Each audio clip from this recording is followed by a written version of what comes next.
Hey guys, tonight we journey back to forgotten America, long before highways crossed the continent, and long before towering skylines filled the horizon. Tonight, we explore a mystery hidden beneath forests, cornfields, and modern cities, a story about places that once held tens of thousands of people, and then slowly disappeared from memory. Imagine falling asleep while wandering through enormous Native American cities that flourished centuries before European ships appeared on the Atlantic horizon. These were places filled with marketplaces, temples, ceremonial plazas, and crowded neighborhoods. Yet many of them vanished so completely that later settlers often never realized they were standing on the remains of ancient urban worlds. So dim the lights, settle in comfortably, and let's drift back into the distant past as we uncover how Native American cities vanished. The Mississippi River Valley looked very different 1,000 years ago. Instead of endless stretches of farmland and modern towns, large settlements dotted the landscape. Smoke drifted upward from cooking fires. Farmers worked fertile fields near rivers. Canoes moved along waterways carrying people, tools, shells, and food. Across much of North America, communities were linked together through trade routes that stretched hundreds of miles. To many people today, the idea of large Native American cities comes as a surprise. Popular images often focus on small villages or nomadic groups. Yet archaeology has revealed something far more complex. In several regions of North America, urban centers emerged that rivaled many contemporary settlements elsewhere in the world. These places contained organized neighborhoods, public gathering spaces, religious monuments, and extensive trade networks. Among the greatest of these cities stood Cahokia. Located near present-day St. Louis, Cahokia would eventually become the largest urban center north of Mexico before European arrival. But in the beginning, it was only one settlement among many scattered throughout a fertile landscape. The environment played a crucial role in the rise of these communities. The Mississippi River system connected enormous portions of the continent. Rivers functioned like highways. Goods could travel much faster by water than over land. Communities exchanged copper from the Great Lakes, shells from the Gulf Coast, stone for tools, and countless other materials. Trade connected distant peoples who might never meet face to face. Agriculture also transformed society. Corn, originally developed much farther south, spread gradually across North America. As farming techniques improved, food supplies became more reliable. Larger populations could survive in concentrated areas. Villages expanded. New generations built homes beside those of their parents and grandparents. Over time, some settlements grew into remarkable centers of population. Around the year 1050, something extraordinary happened near Cahokia. Archaeological evidence suggests a period of dramatic growth. People arrived from surrounding regions. Construction projects reshaped the landscape. Massive earthen mounds rose above the surrounding plain. Workers carried basket after basket of soil, moving millions of cubic feet of earth without metal tools, horses, or wheeled vehicles. At the center stood what modern archaeologists call Monk's Mound. Even today, it remains one of the largest prehistoric earthworks in the Americas. From its summit, leaders could look across an expansive city filled with homes, plazas, and ceremonial spaces. The scale would have astonished visitors arriving from distant communities. Imagine approaching Cahokia by canoe. As you rounded a bend in the river, enormous mounds would emerge from the landscape. Wooden structures crowned some of them. Open plazas spread below. Crowds moved through the city. Markets buzzed with activity. Religious ceremonies drew participants from neighboring regions. The city projected power and importance.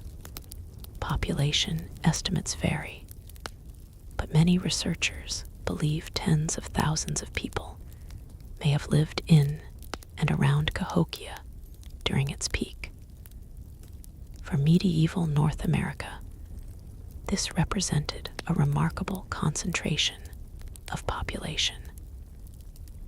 At a time when many European cities remained relatively small, Cahokia stood among the significant urban centers of the world. Life inside the city followed rhythms shaped by agriculture and religion. Farmers cultivated fields outside the urban core. Families gathered harvests that sustained the population. Ceremonial events marked important seasons. Leaders coordinated labor projects that required cooperation on a large scale. Yet even while Cahokia flourished, challenges were already emerging. Large populations create demands on resources. Forests provided wood for homes, cooking fires, and construction. Fields required constant maintenance. Hunting grounds could become depleted. Rivers sometimes flooded. Weather patterns shifted. A city that grew rapidly also needed mechanisms to sustain itself over generations. Far from Cahokia, other Native American urban traditions developed in different environments.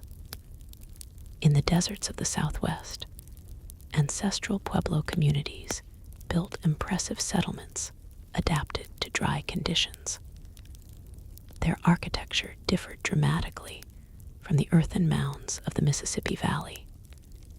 Stone and adobe structures rose from canyon walls and mesas. Multi-story buildings housed numerous families. Complex irrigation systems supported agriculture where rainfall was limited. Meanwhile, in eastern woodlands, numerous communities maintained networks of exchange and diplomacy.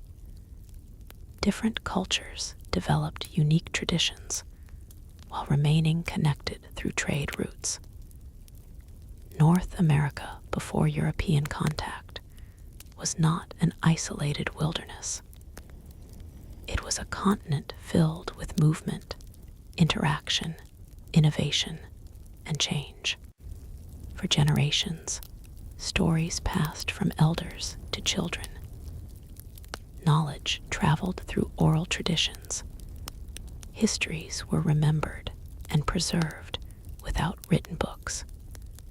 Communities adapted to environmental changes. Alliances formed and dissolved. New settlements appeared while others declined. The rise of cities was not inevitable. It required favorable conditions and sustained cooperation. Leaders needed influence. Farmers needed productive harvests. Trade routes had to remain active. Religious systems often reinforced social unity.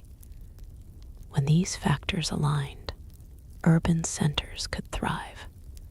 Cahokia's success depended on this delicate balance. Archaeologists have uncovered evidence of planned construction projects and carefully organized spaces.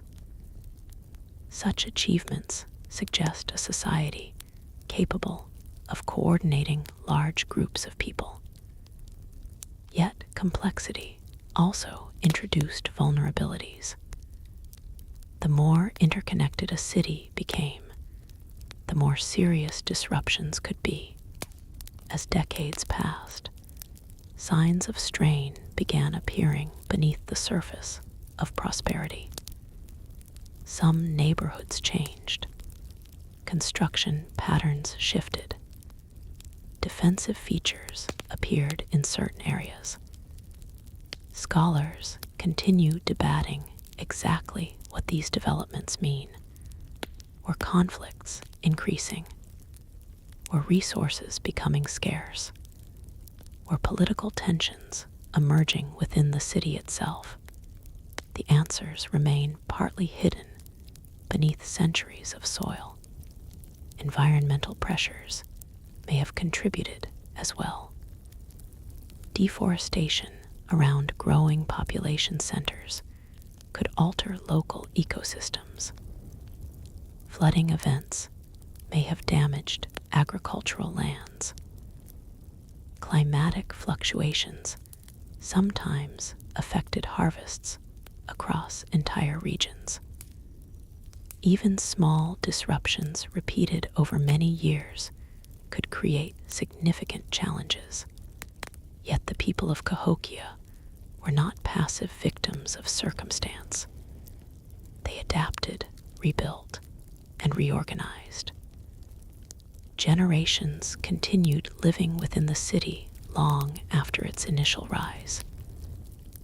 Children were born who never knew the settlement as anything other than a bustling urban center.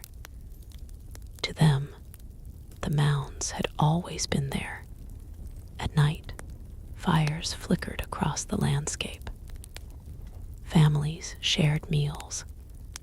Storytellers spoke of ancestors and spirits. Traders prepared for journeys along distant rivers. Priests and leaders oversaw ceremonies intended to maintain harmony between the human world and powerful forces beyond it.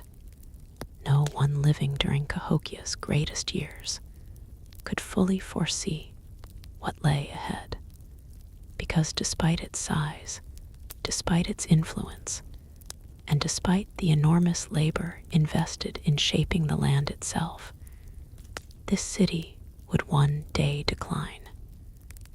Buildings would collapse. Plazas would grow quiet. Populations would disperse. Future generations would encounter the mounds and wonder who had built them. The disappearance would not happen overnight. It would unfold slowly across decades, perhaps generations. The process would involve environmental change, shifting political structures, social tensions, and transformations that historians are still trying to understand today. For now, however, the city remains alive around us. The plazas are crowded. The fields are productive. Canoes continue arriving along river routes. The great mounds dominate the horizon, and as the evening settles over the Mississippi Valley, a subtle sense of uncertainty begins to creep into the story. Beneath the confidence of a thriving city, forces are gathering that will eventually alter the course of Native American history. Those forces have not yet fully revealed themselves, But they are coming. The first signs were easy to overlook.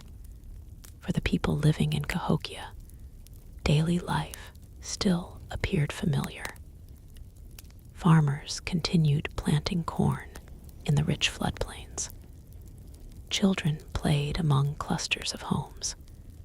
Traders arrived carrying goods gathered from distant regions. Ceremonies still drew crowds into the great plazas beneath the towering mounds. If someone had visited during these years, they might have seen a thriving city and assumed its future was secure. Yet history often changes quietly before anyone notices. A city as large as Cahokia depended on countless moving pieces working together. Food needed to reach thousands of mouths. Forests had to provide timber and fuel. Trade routes needed to remain open.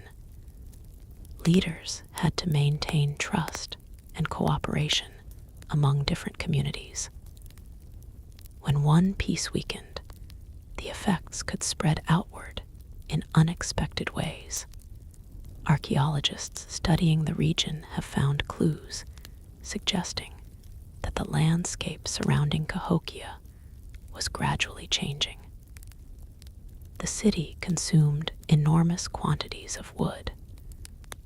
Trees were needed for homes, defensive structures, ceremonial buildings, cooking fires, and countless everyday tasks. Over generations, nearby forests may have become increasingly depleted. As wood became harder to obtain, people likely traveled farther to gather resources. What had once required a short walk might eventually demand an entire day's effort. Such changes would not immediately destroy a city, but they could slowly increase the burden placed upon its inhabitants. At the same time, the mighty Mississippi River remained both a blessing and a threat. The river supplied fertile soil that helped sustain agriculture. Yet rivers are never completely predictable. Floods could transform landscapes overnight. Fields might disappear beneath water. Settlements near vulnerable areas could suffer damage. In some years, harvests flourished. In others, nature reminded everyone who truly controlled the floodplain. Climate may have played a role as well. Evidence from tree rings and other environmental records suggests that periods of changing, weather affected various parts of North America during the centuries after Cahokia's rise. Extended droughts in some regions and unusual flooding in others created challenges for societies dependent upon agriculture. Imagine being a farmer during one of those difficult seasons. You prepare your fields as your parents taught you. You watch the sky. You wait for rain. Too little water threatens crops. Too much water threatens them as well. A single poor harvest may be manageable. Two poor harvests become worrying. Several difficult years in succession begin reshaping entire communities. No one person could control these forces.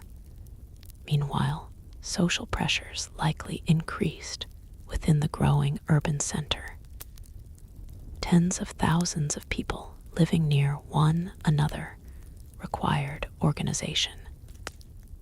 Different groups may have competed for influence. Leaders needed to manage disputes, allocate resources, and maintain stability. Archaeological discoveries suggest that defensive walls appeared around portions of Cahokia during certain periods. The construction of such fortifications raises important questions. Why were they built? Were residents concerned about attacks from outsiders? Were internal conflicts becoming more common? Scholars continue debating the answers. The people who built those walls left no written explanation. All that remains are traces buried beneath the soil.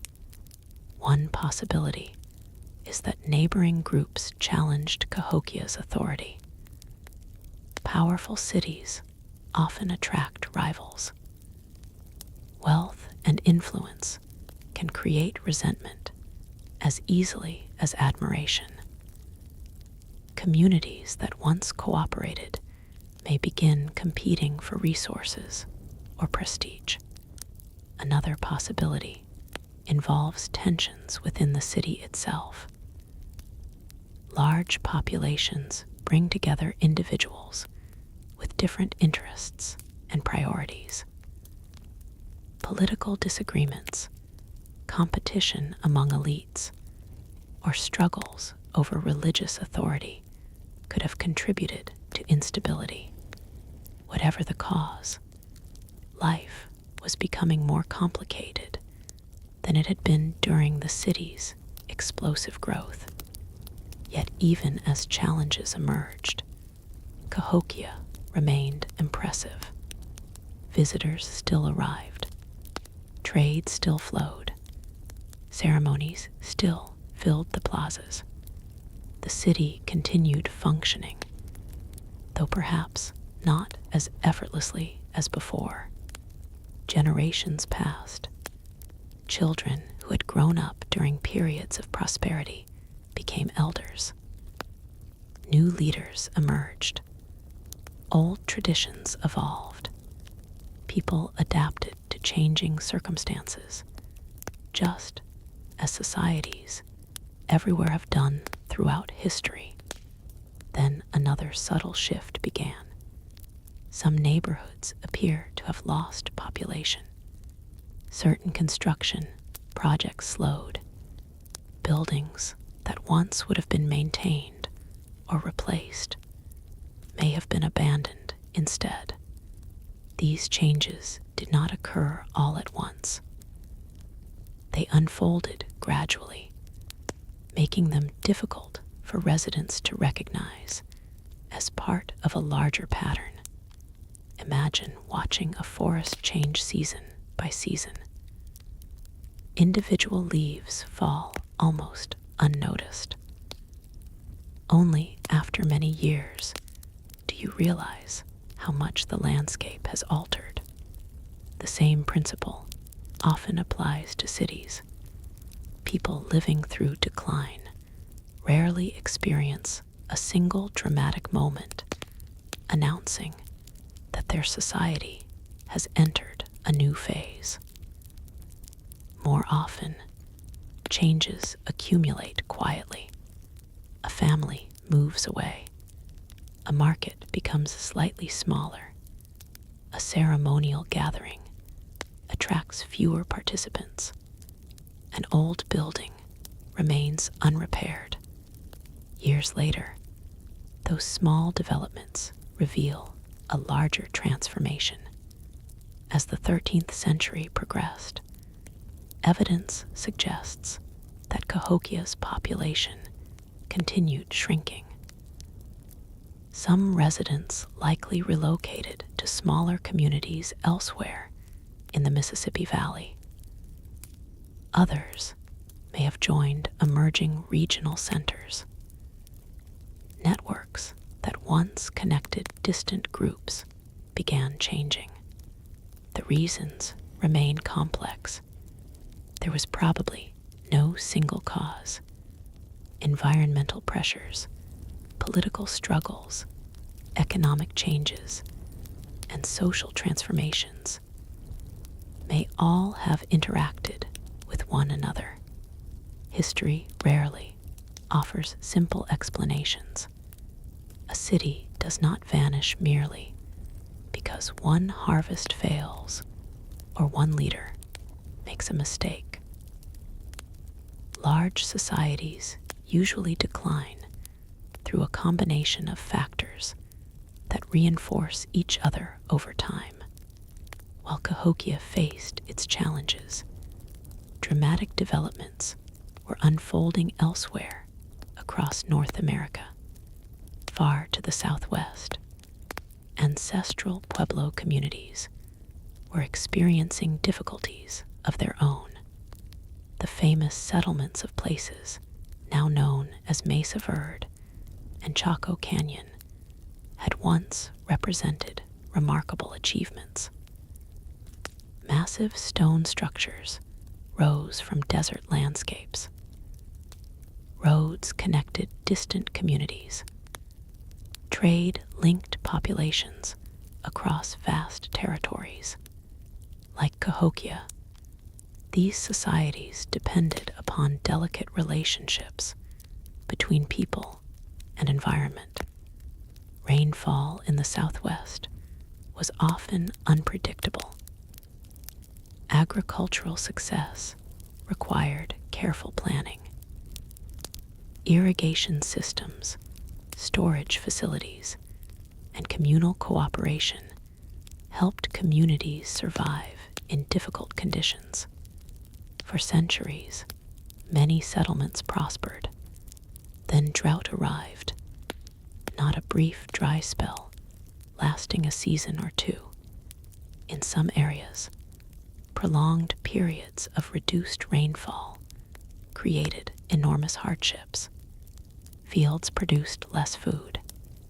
Water sources became less reliable. Communities that had flourished during favorable conditions suddenly faced difficult choices. Some people remained and adapted. Others relocated. Entire settlements gradually emptied. Today, visitors standing among the cliff dwellings of Mesa Verde often imagine a sudden disappearance. The reality was more gradual. Families did not simply vanish overnight.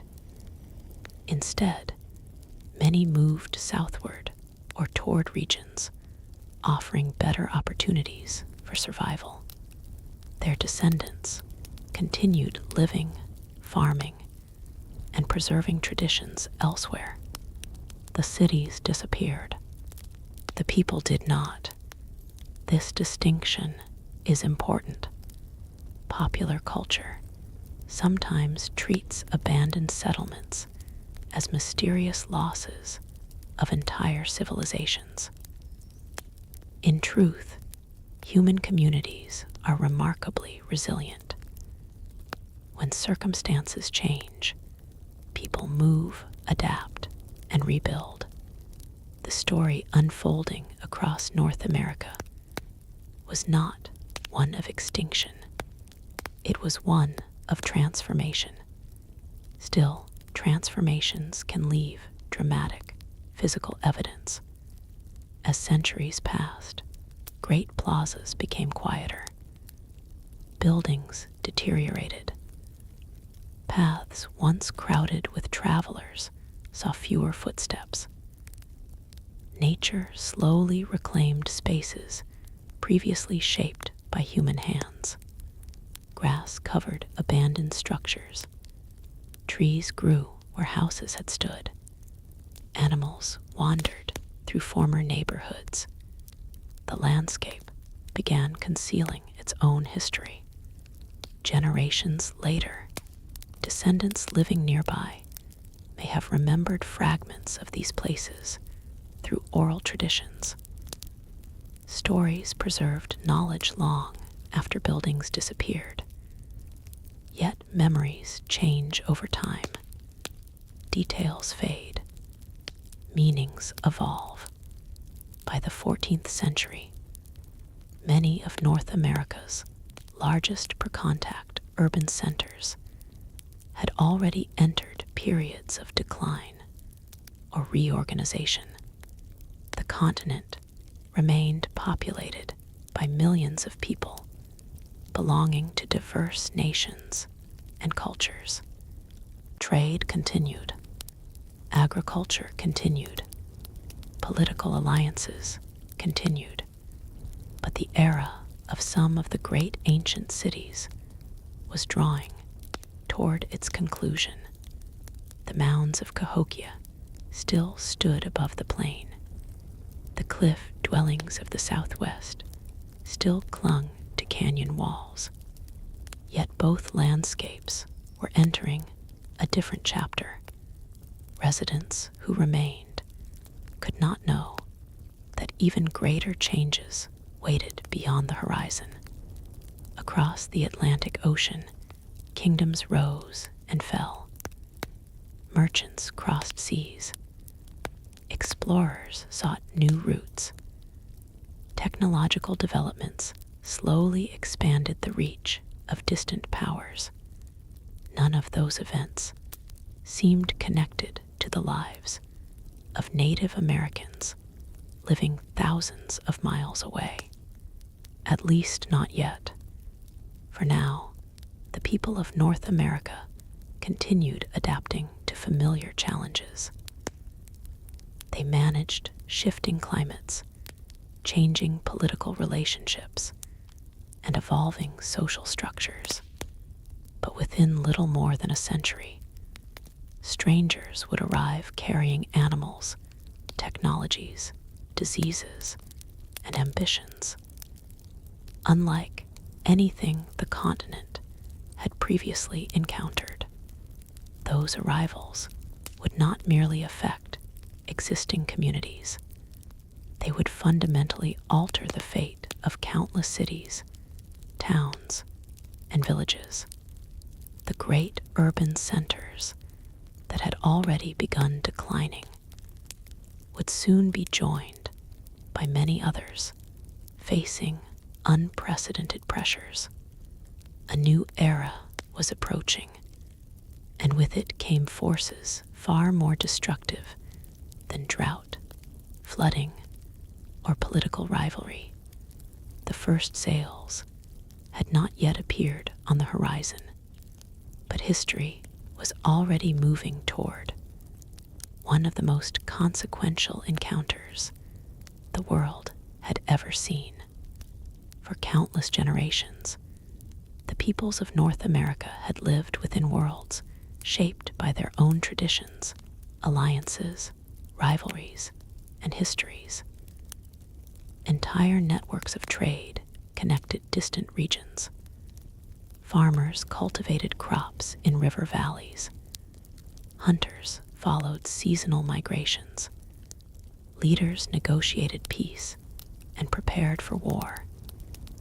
Sacred ceremonies marked the passage of time. Life continued according to rhythms developed over centuries. Few could have imagined that events unfolding across an ocean would eventually reach their shores. In the 15th century, Europe was changing rapidly. Kingdoms competed for wealth and influence. Merchants searched for new routes to valuable goods.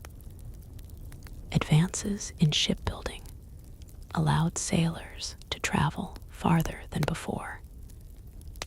Ambitious rulers funded voyages into waters that many considered dangerous and unknown. For the people living in Native American communities, these developments were invisible. A farmer tending corn near the Mississippi River had no knowledge of European courts. A trader paddling a canoe through eastern waterways had never heard of Atlantic exploration. A child growing up in a village near the Gulf Coast could not know that history was moving toward a collision between worlds. When European ships eventually crossed the Atlantic, they did not arrive in an empty land. This fact is important. For centuries, many popular accounts portrayed North America as a vast wilderness sparsely occupied by scattered groups. Archaeology and historical research paint a very different picture. The continent contained a tremendous diversity of nations, languages, cultures, and settlements. Some communities were small, others were large and influential. Together, they formed a complex human landscape. The first European arrivals often struggled to understand what they encountered. They interpreted unfamiliar societies through their own assumptions. Sometimes they misunderstood political relationships. Sometimes they failed to recognize the significance of places they visited. And sometimes they arrived in regions that had already begun changing before direct contact occurred. One of the most powerful forces introduced by Europeans was something no one could see: disease. Today, it is difficult to fully grasp how devastating this threat became. Modern people grow up in a world shaped by vaccines, medical knowledge, and scientific understanding.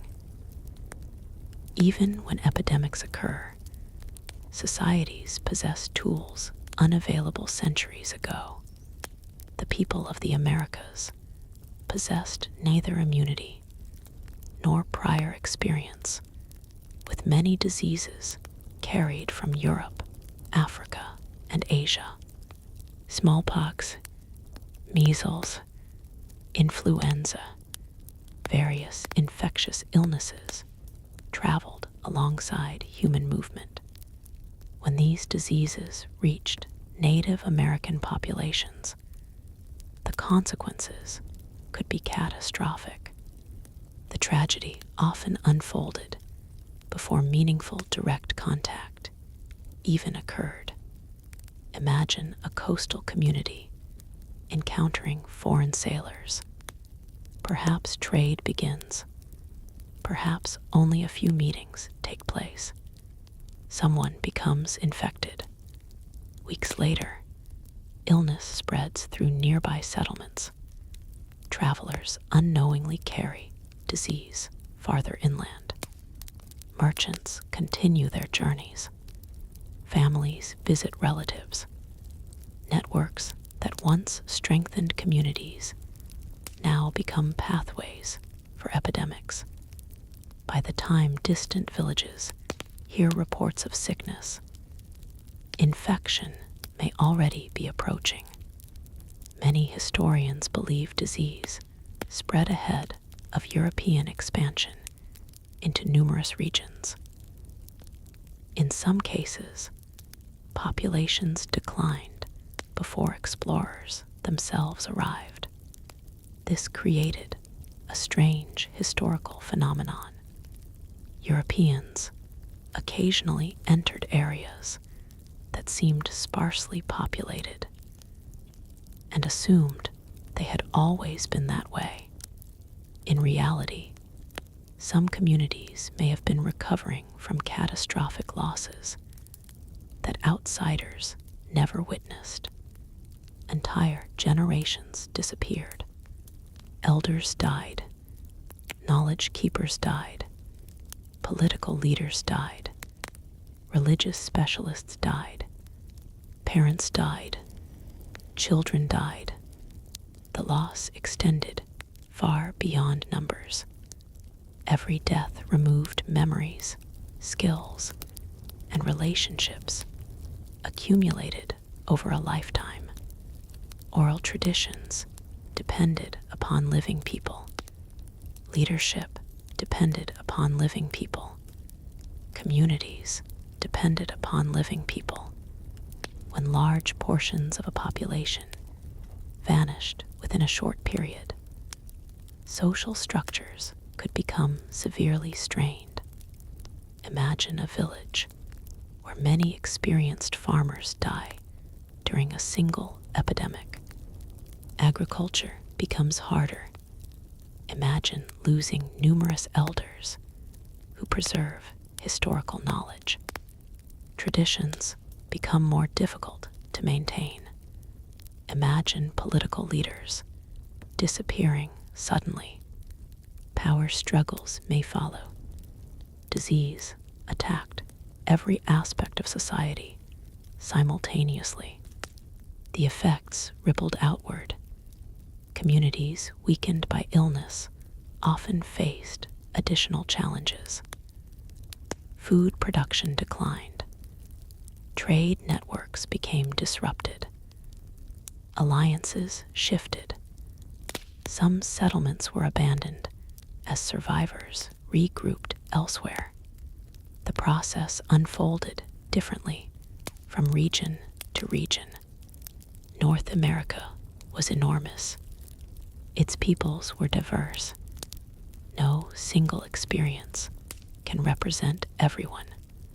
Yet throughout many areas, disease became one of the most significant forces reshaping the continent. Spanish expeditions entering the southeast encountered societies already under pressure. Chroniclers described towns, agricultural fields, and organized political systems. Some accounts recorded impressive settlements connected through networks of authority and tribute. One famous expedition was led by Hernando de Soto during the 16th century. De Soto and his followers traveled through parts of what are now the southeastern United States. Their journey brought violence, disruption, and disease into regions containing numerous native communities. The expedition's records describe towns, leaders, and populations that later seemed difficult to locate. For generations, historians puzzled over these descriptions. Where had these places gone?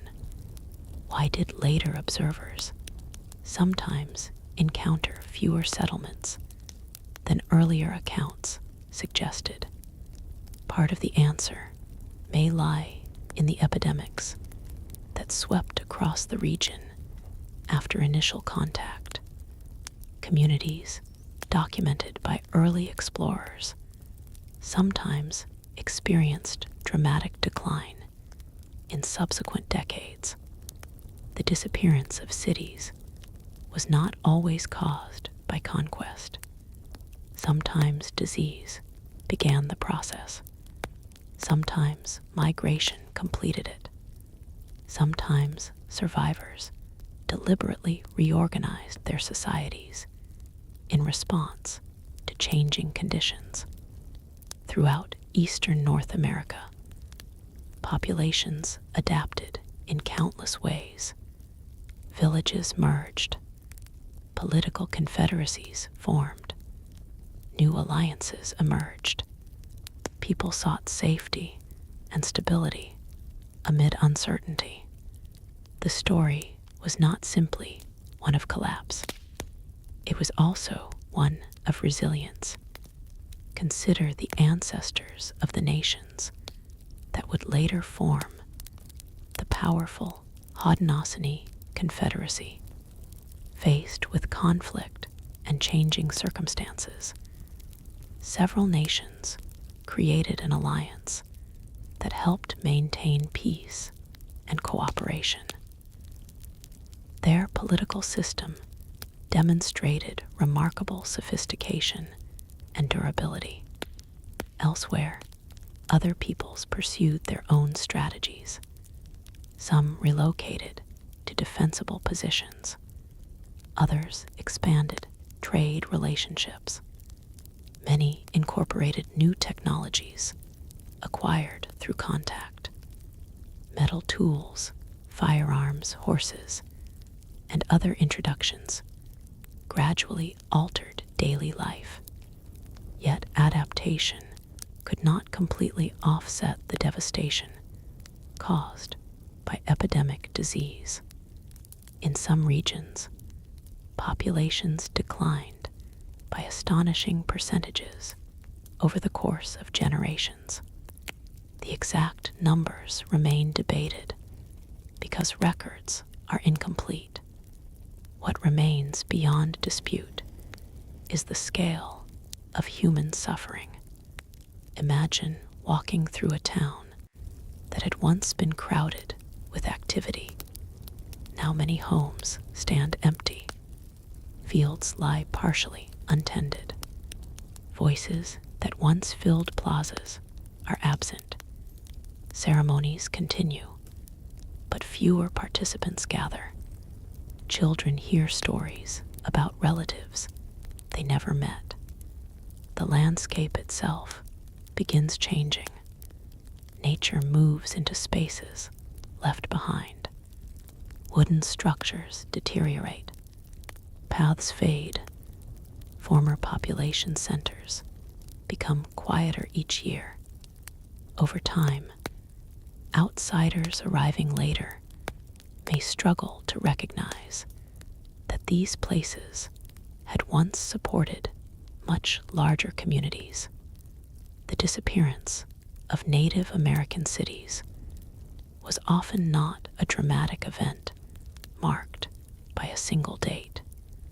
More commonly, it resembled a long unraveling, a disease outbreak, a migration, a political shift, another epidemic, a merger with neighboring communities, a relocation to a safer region. Decades pass, then centuries. Eventually, the original settlement exists only in memory. Some cities vanished so completely that forests concealed their remains. Trees rooted themselves in former plazas. Earth covered foundations. Animals crossed areas where thousands of people had once lived. Future generations walking across those landscapes often saw only nature. The city underneath became invisible, yet traces remained. A raised mound, fragments of pottery, stone tools, stories passed through oral tradition, subtle clues waited beneath the soil. Archaeologists centuries later would spend years uncovering those clues. Piece by piece, they would reconstruct forgotten urban worlds. But that work lay far in the future. For now, native peoples faced an uncertain present. European powers continued expanding. Spanish settlements spread. French traders entered river systems. English colonies appeared along the Atlantic coast. Each newcomer brought opportunities, dangers, and profound change. Trade could bring valuable goods. It could also bring dependency. Alliances could offer protection. They could also draw communities into distant conflicts. Disease remained a relentless threat, and beyond the horizon, more colonists were coming. The continent that had already witnessed the decline of ancient urban centers, like Cahokia, would soon experience transformations on an even larger scale. Many cities had vanished before Europeans arrived. Others would disappear afterward.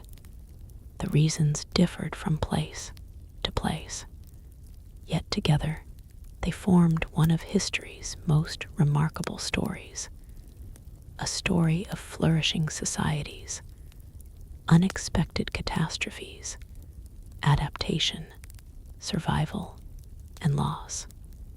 As the 17th century approached, another chapter was beginning. The age of exploration was ending. The age of colonization was about to reshape North America forever, and countless native communities stood directly in its path. The 17th century arrived slowly, carried not by a single event, but by a growing tide of ships crossing the Atlantic. Along the eastern coastline of North America, European settlements multiplied year after year. What had begun as scattered footholds gradually expanded into permanent colonies. Wooden forts became towns. Towns became centers of trade and government.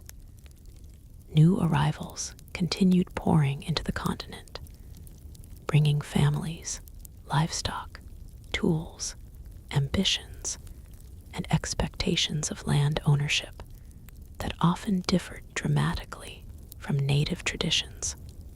For many native nations, the challenge was no longer simply surviving disease. Now they faced expanding colonial societies that intended to remain. The arrival of settlers altered landscapes almost immediately. Forests were cleared for farms. Rivers became transportation routes for growing colonies. Hunting territories shrank. Areas once shared among different communities came under increasing pressure. At first, some relationships appeared beneficial. European goods offered advantages. Metal axes could accomplish work much faster than stone tools. Iron knives remained sharp longer. Firearms changed hunting and warfare. Cloth, kettles, and countless manufactured products entered native trade networks. Many communities incorporated these items into daily life, yet trade rarely remained simple. As dependence on imported goods increased, economic relationships became more complicated. Access to European products often depended upon maintaining alliances with colonial powers. Competition emerged between groups seeking favorable trading partnerships. The French established extensive trading networks in parts of Canada and the Great Lakes region. Rather than immediately creating large agricultural settlements everywhere they went, French traders frequently relied upon cooperation with native communities. Canoes loaded with furs traveled enormous distances. Merchants exchanged goods at strategic locations. Alliances developed that reshaped regional politics. Farther south, Spanish settlements continued influencing vast territories. Missions appeared across portions of the continent. Religious conversion became a major objective alongside territorial expansion. Meanwhile, English colonies along the Atlantic coast grew rapidly. Unlike some earlier ventures, many English settlements attracted increasing numbers of families seeking permanent homes. More settlers required more land, and land became one of the greatest sources of conflict. Native peoples generally understood territory through systems far more complex than European concepts of private ownership. Hunting grounds, seasonal use areas, agricultural lands, and diplomatic agreements often shaped how regions were utilized. European colonists frequently interpreted matters differently. To them, acquiring land often meant exclusive possession. These contrasting views created misunderstandings that sometimes escalated into violence. A treaty signed under one understanding might be interpreted entirely differently by the other side. As colonial populations expanded, pressure intensified. Communities that had occupied regions for generations suddenly found neighboring settlements growing larger every year. Fields expanded, forests disappeared, game animals retreated farther from traditional hunting areas. Resources became increasingly contested. Some native leaders attempted diplomacy, others pursued strategic alliances. Still others chose resistance. The continent entered an era of recurring conflict. One of the earliest major struggles occurred in New England during the 17th century. At first, relations between English colonists and local native peoples included periods of cooperation. Trade existed. Assistance was exchanged. Certain communities benefited from alliances, yet underlying tensions never fully disappeared. Population growth increased competition for land. Misunderstandings accumulated. Mutual distrust spread. Eventually, violence erupted. Conflicts that began locally often widened rapidly. Villages were attacked. Fields were destroyed. Families fled. The consequences reached far beyond individual battles. Every conflict altered settlement patterns. Some communities relocated for safety. Others merged with neighboring groups. Certain towns were abandoned altogether. The disappearance of Native American settlements was not always caused by direct destruction. Sometimes fear alone encouraged migration. A community facing repeated threats might decide that survival required moving elsewhere. Generations later, abandoned locations appeared empty, even though the people themselves had simply established new homes. Throughout eastern North America, similar processes unfolded repeatedly. Colonial expansion continued. Native nations adapted. New conflicts emerged. Trade and diplomacy coexisted alongside warfare. No region remained untouched by change. Farther inland, another dramatic transformation was taking place. The horse, introduced by Europeans, spread gradually across portions of North America. Escaped animals multiplied in the wild. Native peoples adopted horseback travel with remarkable speed and skill. Entire ways of life evolved around this new possibility. Travel became faster. Hunting strategies changed. Trade networks expanded. Political relationships shifted. For many plains nations, horses created opportunities unimaginable only generations earlier. Yet, while some communities adapted successfully, others faced mounting difficulties. Disease continued appearing in waves. Each epidemic carried away people whose knowledge and experience could never be fully replaced. Children grew up in worlds transformed by losses they had not personally witnessed. Stories described villages once larger than those they knew, Elders remembered relatives who had died during outbreaks. Memories of former population centers lingered long after physical settlements declined. As the decades passed, certain colonial settlements became cities.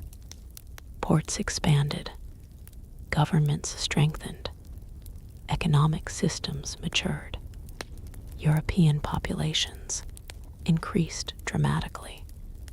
Native populations, meanwhile, often struggled to recover from repeated epidemics and territorial pressures.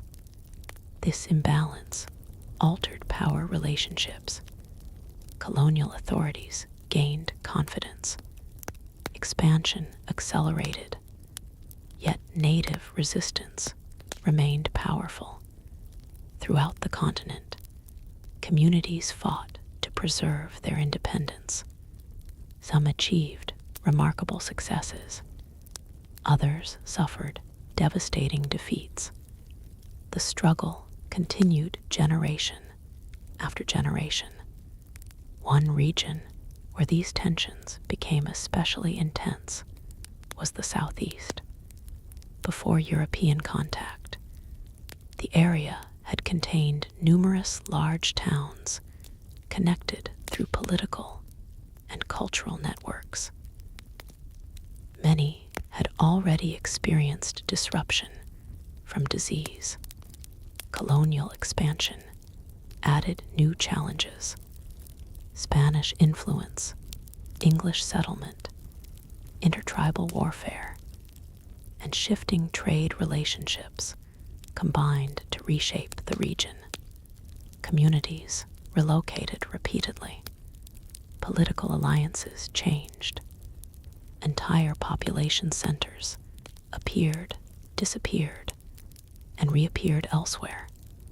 From the perspective of future historians, tracking these movements would become extraordinarily difficult. A town described by one observer might no longer exist in the same location 50 years later. Its residents may have joined another settlement. They may have reorganized under new leadership. They may have moved hundreds of miles away. The city vanished. The people endured. This distinction remains central to understanding Native American history. Too often, abandoned settlements create the impression that cultures disappeared entirely. The reality was usually far more complex. Human beings adapted. They survived. They rebuilt. Nevertheless, rebuilding became harder as colonial populations expanded.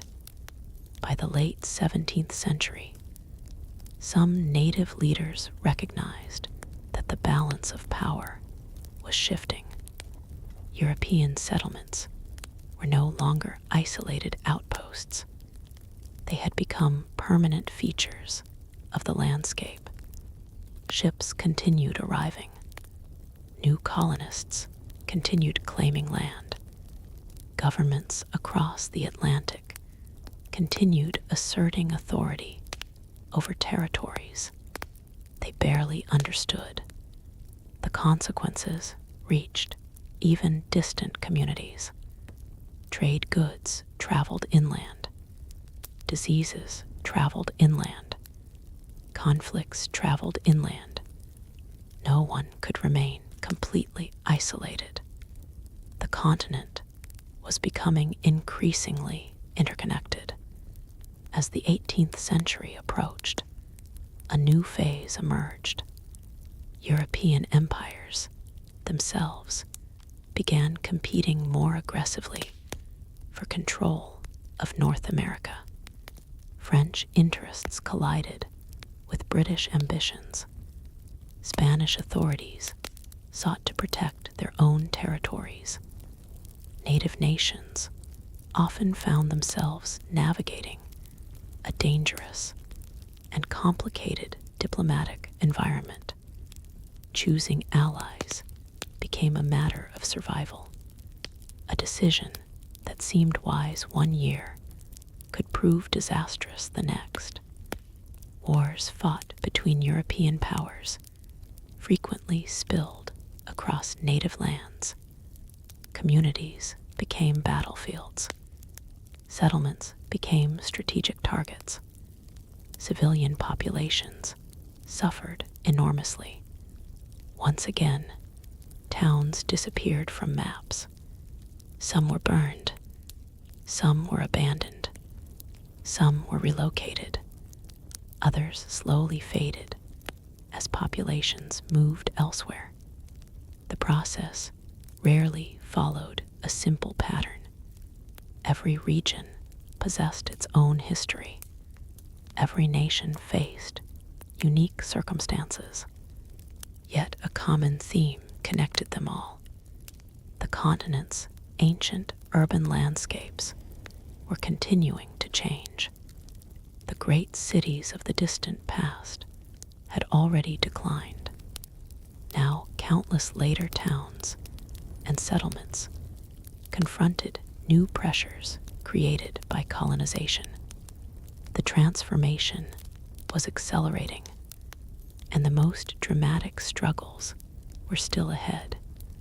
Beyond the forests, rivers, and mountains, rival empires were preparing for conflicts that would reshape the entire continent.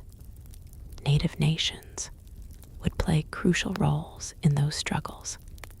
Some would gain temporary advantages.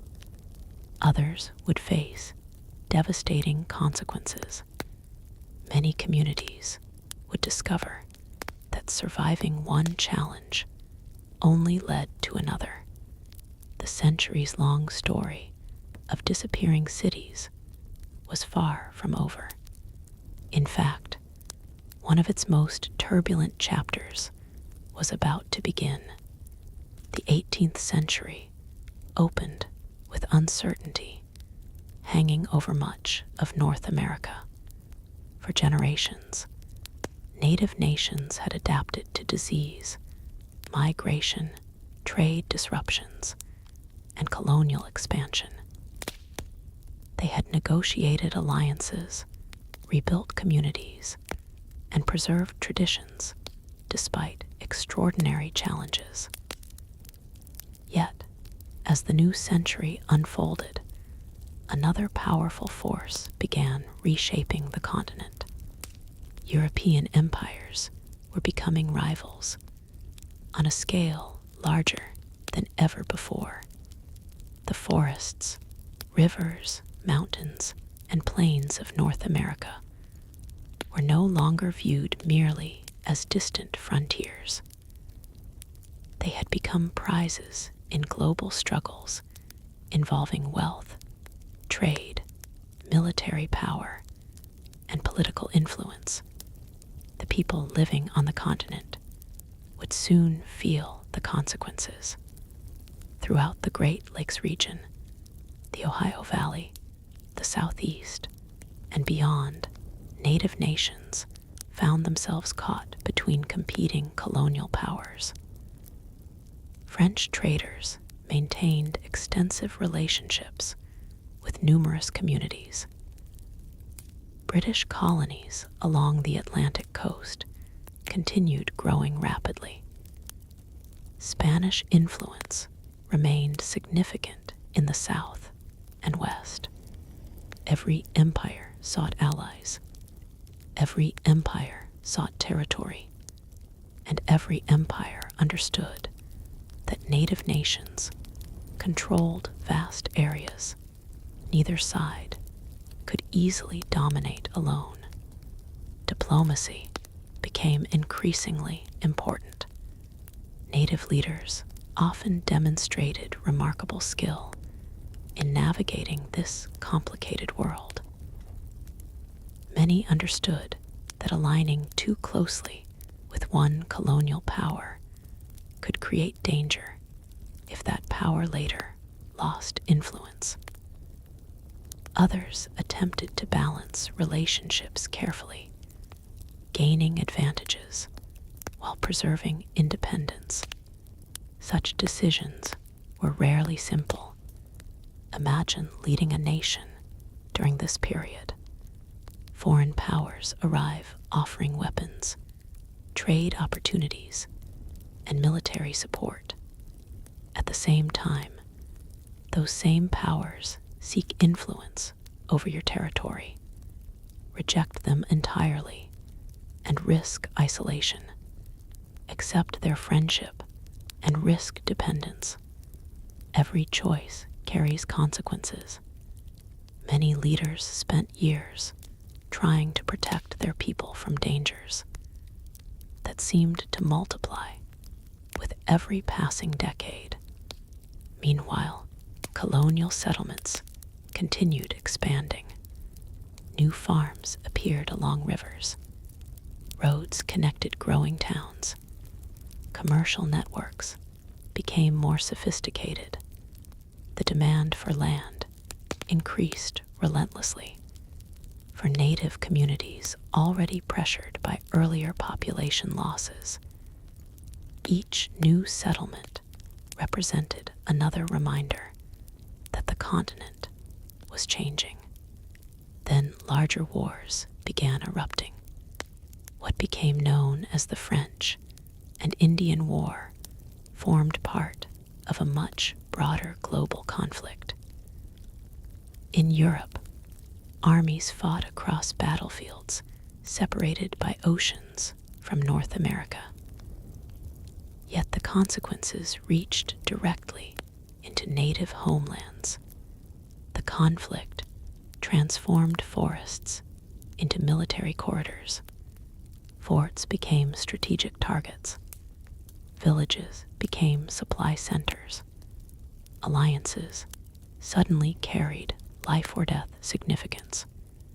Many native nations chose sides based on their own interests rather than simple loyalty to France or Britain.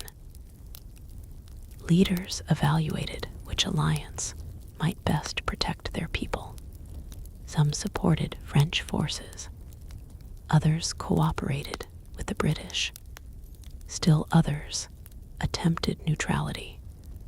Neutrality, however, often proved difficult. Armies moved through territories regardless of local wishes. Supplies were demanded. Resources were consumed. Violence frequently followed. Entire communities found themselves drawn into conflicts they had never sought. As military campaigns intensified, settlements suffered. Fields went untended, while men joined war parties.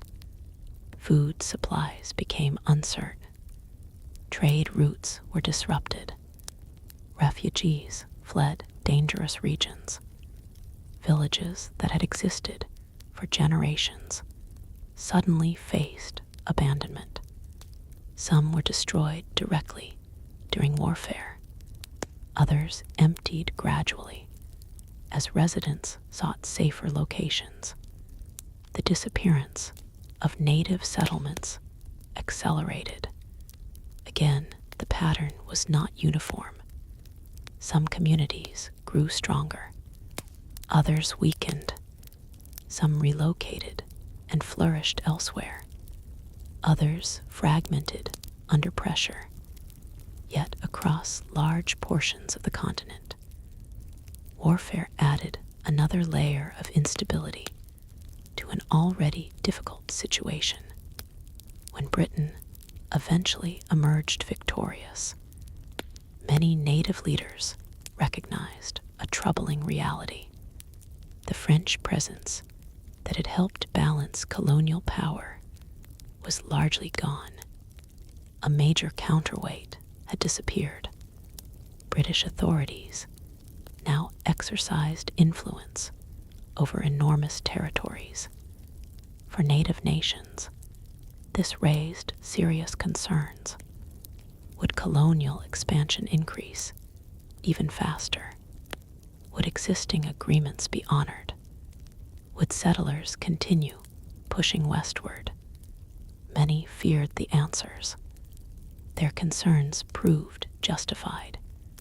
Soon after the war, tensions exploded once again. A widespread resistance movement emerged under the leadership of the Ottawa leader Pontiac. The conflict that followed reflected deep frustration among numerous Native nations. Communities across the Great Lakes and surrounding regions feared losing control of their lands and futures. For a time, Native forces achieved significant successes. Several forts fell. Colonial authorities were alarmed. The uprising demonstrated that Native resistance remained powerful despite decades of hardship. Yet even when military victories occurred, larger demographic trends continued working against many communities. Colonial populations kept growing. Ships continued arriving from Europe. Settlers continued moving inland. Pressure on native territories intensified. The struggle was becoming increasingly difficult. Throughout these years, countless settlements disappeared from maps. Some vanished because residents merged with neighboring communities. Others relocated away from expanding colonial frontiers. Still others suffered destruction during warfare. A traveler returning after several decades might find familiar towns abandoned and entirely new settlements established elsewhere. The landscape itself reflected constant adaptation. History often remembers famous battles. Less attention is given to the quieter movements of ordinary families. A mother gathering her children before leaving a village threatened by conflict. An elder carrying sacred objects to a new settlement. Farmers abandoning fields their ancestors had cultivated for generations. Such moments rarely appear in official records, yet they shaped the fate of countless communities. As decades passed, another generation grew up knowing only a world transformed by colonial competition. Young people heard stories about former towns that no longer existed. They learned routes connecting settlements that had since moved. They inherited memories of places increasingly reclaimed by nature. In many regions, forests slowly covered abandoned sites. Wooden structures decayed. Fields reverted to grasslands. Evidence of former population centers faded year after year. Without archaeology, many of these locations might have remained unknown forever. Toward the latter half of the 18th century, a new political crisis emerged. The British colonies themselves became increasingly dissatisfied with imperial rule. Disputes over taxes, governance, and representation intensified. Eventually, these tensions erupted into revolution. For Native nations, the American Revolution created another difficult dilemma. Which side should they support? Should they align with Britain? Should they support the colonists? Should they attempt neutrality once again? Every option carried risks. Many leaders understood that regardless of who won, native lands would likely remain vulnerable. Their concerns were well-founded, revolutionary conflict brought fighting into numerous regions. Communities became divided. Long-standing alliances fractured. Military campaigns disrupted daily life. Settlements faced renewed danger. Some native nations sided with Britain, believing British authorities might better restrain colonial expansion. Others pursued different strategies. No choice guaranteed safety. When the war ended and the newly independent United States emerged, native leaders confronted a transformed political landscape. A new nation now claimed authority over vast territories.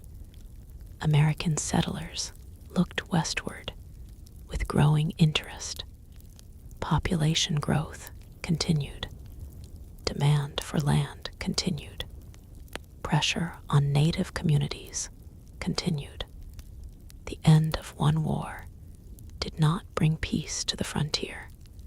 Instead, it marked the beginning of another chapter. Many native nations had hoped diplomacy might preserve their territories. Others prepared for resistance. Most recognized that the coming years would be critical. The continent's ancient process of disappearing cities and settlements was entering a new phase.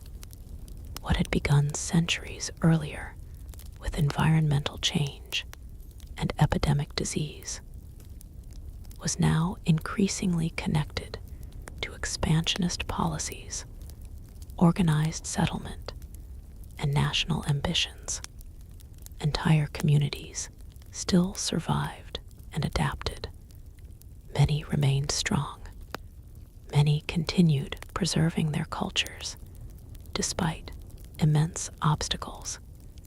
Yet the forces pressing against them were growing larger and more organized.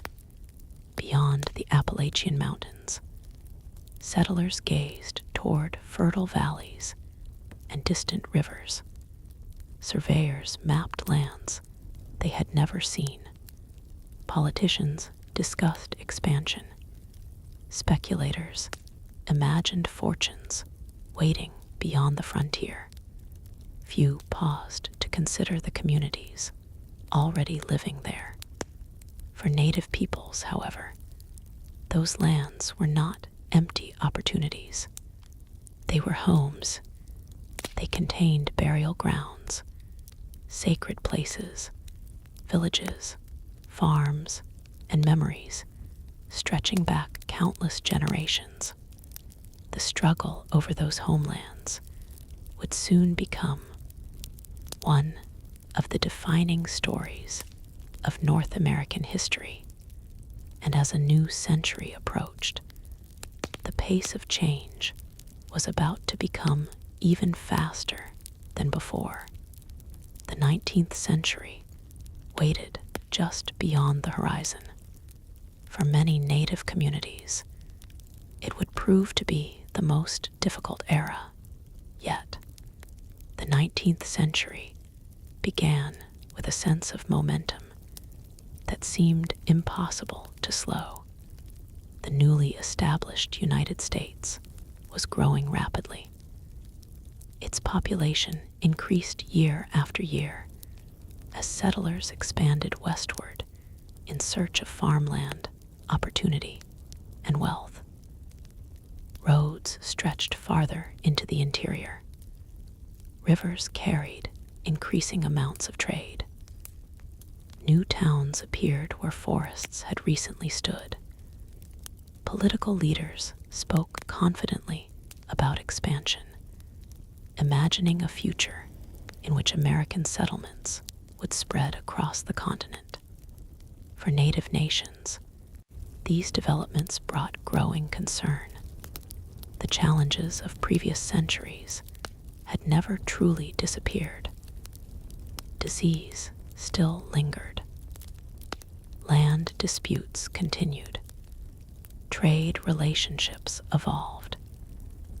Yet now, a powerful national government increasingly viewed Western territories as essential to the country's future.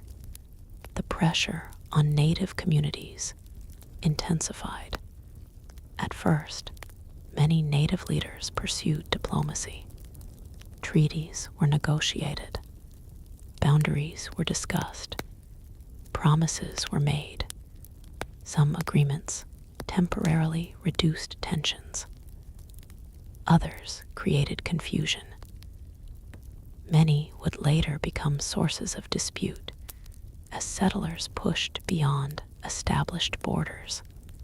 A recurring pattern emerged. A treaty would define certain lands as belonging to a native nation. Settlers would gradually move into those areas. Conflict would follow. Government officials would seek a new agreement. The boundary would shift. Then the cycle would begin again. To native communities experiencing these changes, it often seemed that the frontier never stopped moving. Imagine standing in a village where your grandparents had lived their entire lives. You know the nearby rivers. You know the hunting grounds. You know the stories connected to specific hills and forests. Then strangers arrive claiming the land will soon belong to someone else. Years later, more strangers arrive. Then surveyors. Then soldiers. The world around you changes, even though you never moved. This experience became increasingly common across many regions. Some native nations adopted new strategies in hopes of preserving their independence. Leaders explored agricultural innovations. Schools were established. Written constitutions were created. Diplomatic relationships were strengthened. Several nations in the southeast, including the Cherokee Nation, pursued policies designed to demonstrate their ability to coexist within the changing political landscape. The Cherokee, in particular, developed a remarkably sophisticated government. Their nation published newspapers, operated schools, and maintained legal institutions. The creation of the Cherokee syllabary by Sequoia allowed written communication in the Cherokee language on an unprecedented scale. Many believed these efforts would help secure their future, yet events soon proved otherwise. The discovery of gold within Cherokee territory increased pressure dramatically. Settlers wanted access to the land. State governments sought greater control. Political leaders argued that native nations should relocate west of the Mississippi River. The debate grew increasingly intense. Eventually, the federal government adopted one of the most consequential policies in American history, the Indian Removal Act of 1830. Supporters argued that removal would reduce conflict and provide native nations with territory farther west. Opponents condemned the policy as unjust and destructive. For the communities affected, the issue was deeply personal. Removal meant leaving ancestral homelands. It meant abandoning farms, towns, sacred places, and burial grounds. It meant severing connections that had existed for generations. The consequences would be profound. Throughout the Southeast, pressure mounted on native nations to relocate. Some leaders negotiated removal treaties. Others resisted. Many communities became divided internally over how best to respond. No option seemed truly acceptable. Stay and face increasing pressure. Leave and abandon ancestral lands. The choices were heartbreaking. The experience of the Cherokee became one of the most famous examples. Despite legal victories and diplomatic efforts, removal proceeded. Families were forced from their homes. Property was left behind. Communities that had spent decades building institutions suddenly faced displacement. The journey that followed became known as the Trail of Tears. The phrase only hints at the suffering involved.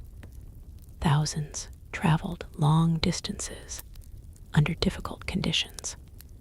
Weather, disease, hunger, and exhaustion claimed many lives. Parents buried children. Children buried parents. Entire communities mourned while still moving westward. The road stretched onward. The destination remained distant. The physical suffering was immense. The emotional loss was equally devastating. People were not merely relocating. They were leaving behind the landscapes that shaped their identities. Imagine being told that the place where your ancestors lived, prayed, farmed, and were buried would no longer be your home. Imagine knowing you may never see it again. Such experiences left scars that would endure for generations. The Cherokee were not alone. The Muskogee Nation, Choctaw Nation, Chickasaw Nation, and Seminole Tribe of Florida also faced removal pressures. Though their experiences differed in important ways, together, these removals transformed vast portions of the Southeast. Entire towns disappeared from their original locations. Agricultural fields were abandoned. Government centers ceased functioning. Roads that once connected native communities gradually served new settlers instead. From a historical perspective, this represented another major phase in the disappearance of Native American cities and settlements. The people survived. Many rebuilt their nations in new territories, but the original communities often vanished from the landscape. Nature slowly reclaimed them. New settlements arose atop old foundations. Over time, traces of the earlier towns became increasingly difficult to recognize. Farther west, different challenges unfolded. The Great Plains remained home to numerous powerful nations. Horses had transformed life across the region. Trade networks remained active. Hunting societies adapted successfully to changing conditions. For a time, some communities seemed less vulnerable to the pressures affecting eastern nations. Yet expansion continued. American settlers crossed rivers and mountains in growing numbers. Explorers mapped western territories. Fur traders established routes. Military forts appeared along strategic locations. The frontier moved relentlessly westward. New technologies accelerated the process. Steamboats increased transportation efficiency. Road construction improved travel. Communication became faster. continent seemed to shrink as distances became easier to cross. Native leaders watched these developments carefully. Some sought accommodation, others prepared for resistance. Most understood that the pace of change was increasing. The disappearance of native settlements did not always occur through direct force. Economic shifts often played a role. Trade routes changed. Resources became scarcer. Buffalo populations, essential to many plains communities, would eventually face catastrophic decline. Environmental transformations accompanied human expansion. Railroads would soon magnify these trends even further, but those developments still lay ahead.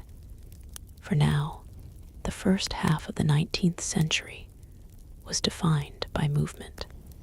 Settlers moving west, governments expanding authority, native nations being displaced, cities and towns disappearing from ancestral homelands, new communities emerging elsewhere.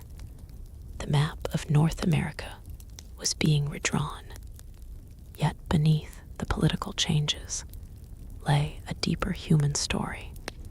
Families carried memories from one generation to the next. Songs, languages, traditions, and beliefs survived even when physical settlements were lost. Children born in Western territories learned stories about rivers and mountains they had never seen. Elders described towns that no longer existed. Memory became a bridge connecting past and present. The disappearance of cities did not erase identity, but it did alter lives in profound ways. As the century progressed, westward expansion would accelerate even more dramatically. Gold discoveries, railroad construction, military campaigns, and settlement booms would push American influence farther than ever before. Many native nations would resist fiercely. Some battles would become legendary. Others would be forgotten. Entire communities would once again face displacement, destruction, or transformation. The story of vanished Native American cities was entering another difficult chapter, and across the vast plains beyond the Mississippi, events were already gathering that would reshape the continent once again. The pace of change quickened dramatically during the middle decades of the 19th century. For generations, native nations had adapted to shifting circumstances. They had survived epidemics, migration, colonial rivalries, wars, and forced removals.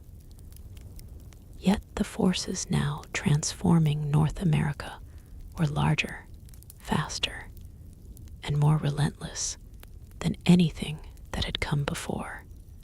Across the continent, people spoke of opportunity. Politicians spoke of expansion. Newspapers celebrated progress. Entrepreneurs dreamed of fortunes waiting beyond the horizon.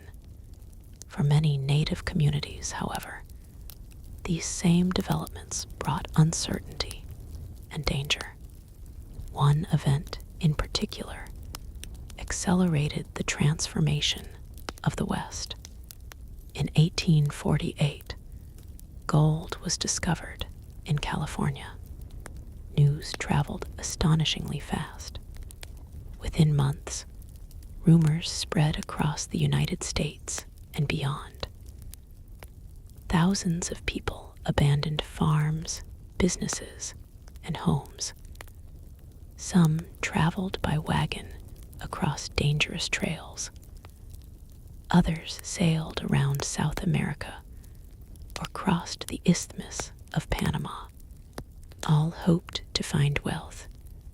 Most would not, yet their journey reshaped the continent regardless. The California Gold Rush triggered one of the largest migrations in American history. Towns appeared almost overnight. Rivers filled with prospectors. Trails became crowded with travelers. Remote regions suddenly attracted enormous numbers of newcomers. Native communities throughout California faced devastating consequences. Long before the arrival of gold seekers, numerous native nations had lived throughout the region. Their histories stretched back thousands of years. Villages, trade routes, ceremonial sites, and seasonal gathering places formed a rich and complex landscape. The gold rush disrupted nearly all of it. Mining damaged rivers and fishing areas. Competition for resources intensified. Violence increased. Disease spread. Many native communities experienced catastrophic losses. Some villages disappeared entirely.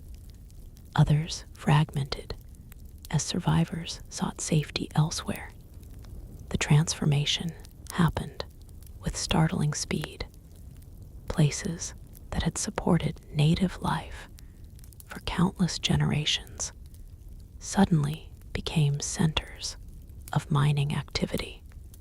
Within a few years, landscapes were almost unrecognizable.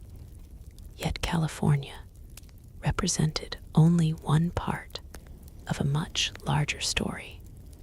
Throughout the West, settlers continued moving into territories once considered distant frontiers.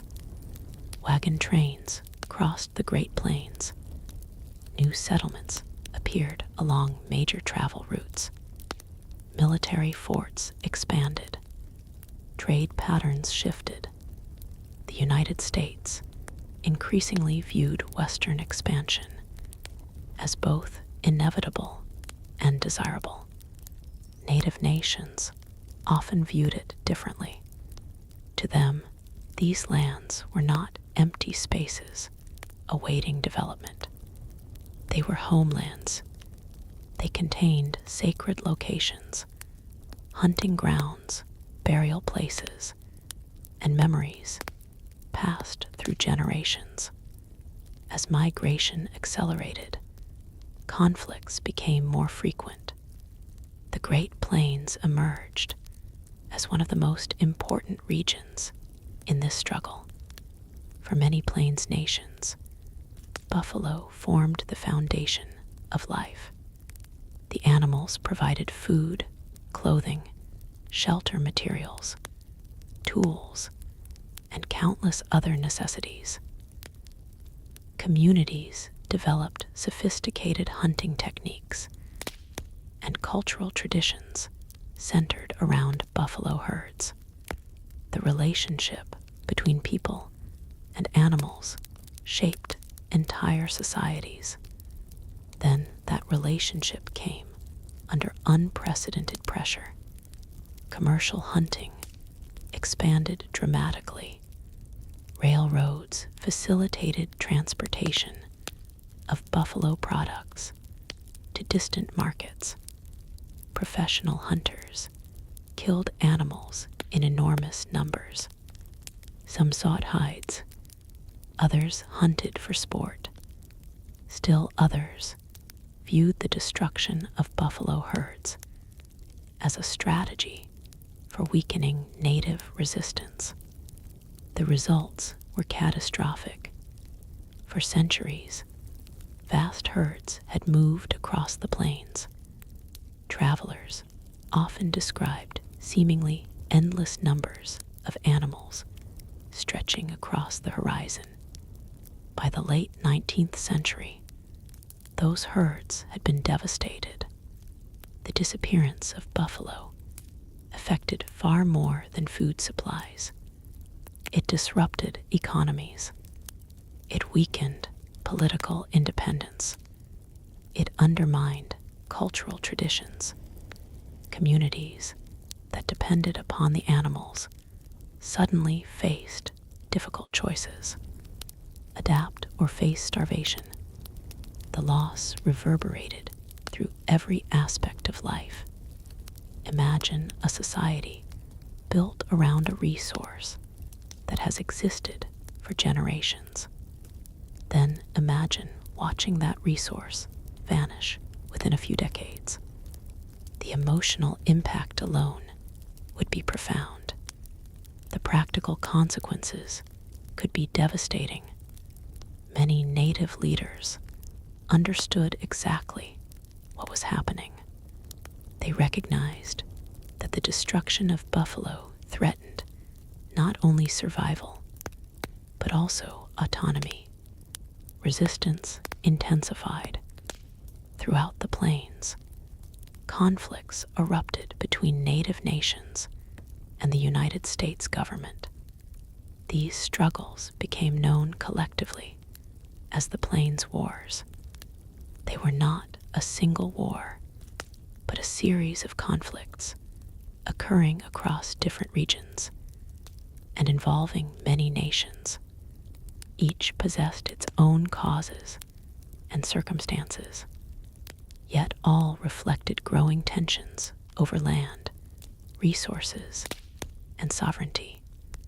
Military campaigns expanded. Soldiers entered territories previously beyond government control. Railroads pushed farther west. Settlements followed. Native communities increasingly found themselves surrounded by forces reshaping the landscape. Some leaders pursued diplomacy whenever possible. Others believed resistance offered the only hope. Many alternated between the two approaches, depending on circumstances. One of the most respected leaders of this era was Sitting Bull. Among many others, he became a symbol of determination during a period of enormous pressure. Native resistance achieved significant victories at times. Perhaps the most famous occurred during the Battle of the Little Bighorn. In that confrontation, native warriors defeated forces led by George Armstrong Custer. News of the battle shocked the nation. For native communities, it demonstrated that resistance remained possible. Yet victories on individual battlefields could not fully reverse larger trends. The United States possessed growing industrial capacity, expanding infrastructure, and a rapidly increasing population. Railroads connected distant regions. Telegraph lines transmitted information quickly. Military forces could be supplied more effectively than ever before. The balance of power continued shifting. As campaigns intensified, many native settlements disappeared. Some communities relocated repeatedly to avoid military pressure. Others were forced onto reservations. Traditional movement patterns became restricted. Entire ways of life became increasingly difficult to maintain. Reservation systems transformed the geography of native existence. Communities that once occupied enormous territories found themselves confined to relatively small areas. Government agencies regulated movement. Economic independence became harder to sustain. Traditional settlements often gave way to new arrangements imposed from outside. Once again, cities, villages, and seasonal camps vanished from familiar landscapes. The people remained. The places often did not. Children growing up during this era inherited a world vastly different from that known by their grandparents. Stories described buffalo herds they had never seen. Elders remembered travel routes no longer used. Former settlements existed only in memory. The transformation occurred within a single lifetime. Nature also changed. Railroad tracks crossed grasslands. Towns appeared near stations.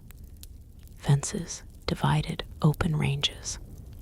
Telegraph poles stretched across the horizon. The physical environment reflected a new age. To many Americans, these developments symbolized progress. To many native communities, they symbolized loss. The same railroad that connected distant markets could also bring more settlers. The same town that represented opportunity for newcomers might occupy land once used by native families. History often appears differently depending on where one stands. As the century advanced, military resistance became increasingly difficult. One campaign after another reduced native control over traditional territories. Some communities signed agreements under pressure. Others continued resisting despite overwhelming odds. Many simply sought ways to survive. The emotional toll was immense. Imagine witnessing the disappearance of familiar landscapes, familiar resources, and familiar settlements within a few decades. Imagine watching children grow up without experiencing traditions once considered ordinary. Imagine carrying memories of places that no longer exist. Such experiences shaped countless lives. By the late 19th century, much of the West had been transformed. Mining towns dotted former frontier regions. Railroads connected coasts. Agricultural settlements expanded. Industrial growth accelerated. The United States increasingly viewed the frontier as conquered. For native nations, however, the story was far from over. The loss of settlements and cities represented only one part of a larger struggle. New challenges were already emerging. Government policies would soon focus not merely on controlling native lands, but on reshaping native cultures themselves. Schools, laws, and assimilation programs would attempt to transform future generations. The battle over territory had dominated much of the century.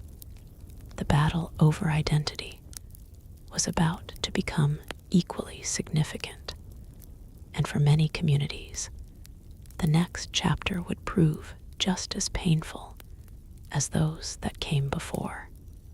By the closing decades of the 19th century, much of North America had been transformed beyond recognition.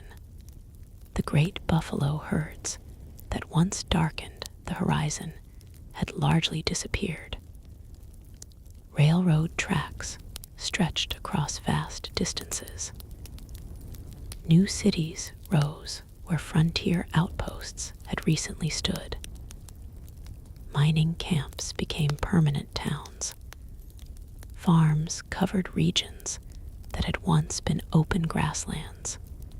For many Americans, these developments represented national progress. For countless native communities, however, the losses accumulated over centuries were becoming impossible to ignore. Ancient trade routes had faded. Traditional hunting territories had shrunk. Many ancestral settlements no longer existed. Entire landscapes had been altered. Yet perhaps the most profound struggle was no longer about land alone. It was increasingly about identity. Government officials in the United States developed policies aimed at transforming native peoples into citizens who would adopt Euro-American customs, languages, and lifestyles. Many policymakers genuinely believed they were helping. Others viewed native cultures as obstacles to national expansion.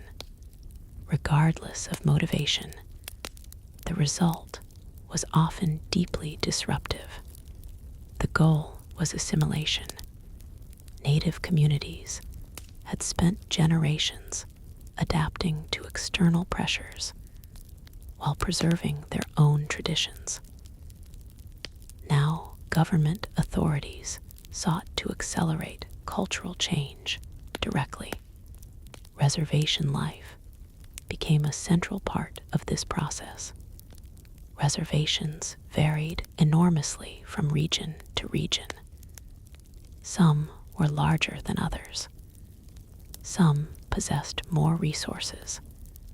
Conditions differed greatly, yet many shared common challenges. Communities that once moved seasonally across extensive territories found themselves confined to specific boundaries. Economic systems built around hunting, trade, or migration became difficult to maintain. Dependence on government supplies sometimes increased.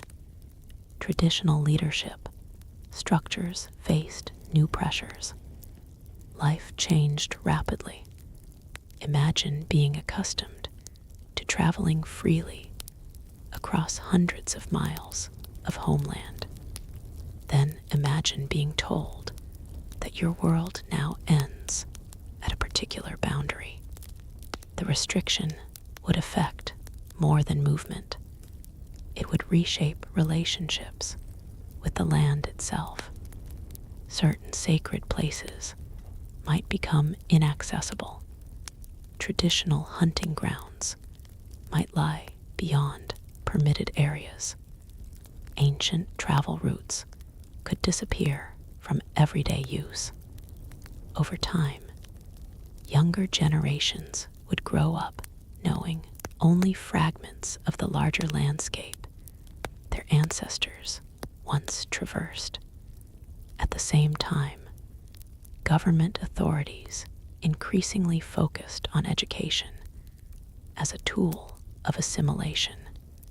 This led to the creation of boarding schools.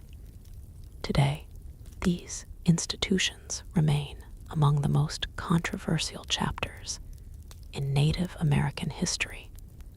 The philosophy behind many boarding schools was summarized by a phrase associated with Richard Henry Pratt.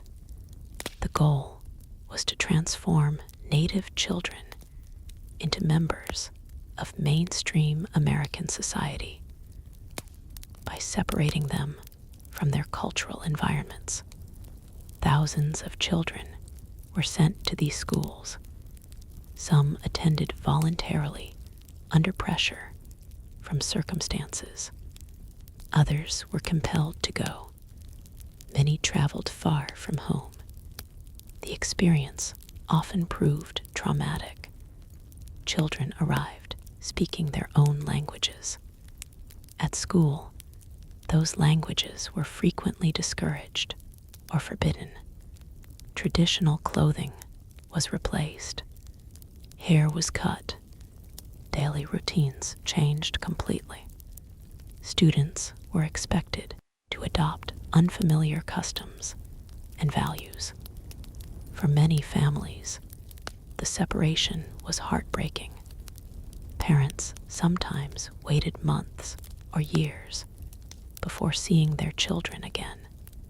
Communication could be limited. Young students often experienced loneliness and confusion. Some adapted successfully.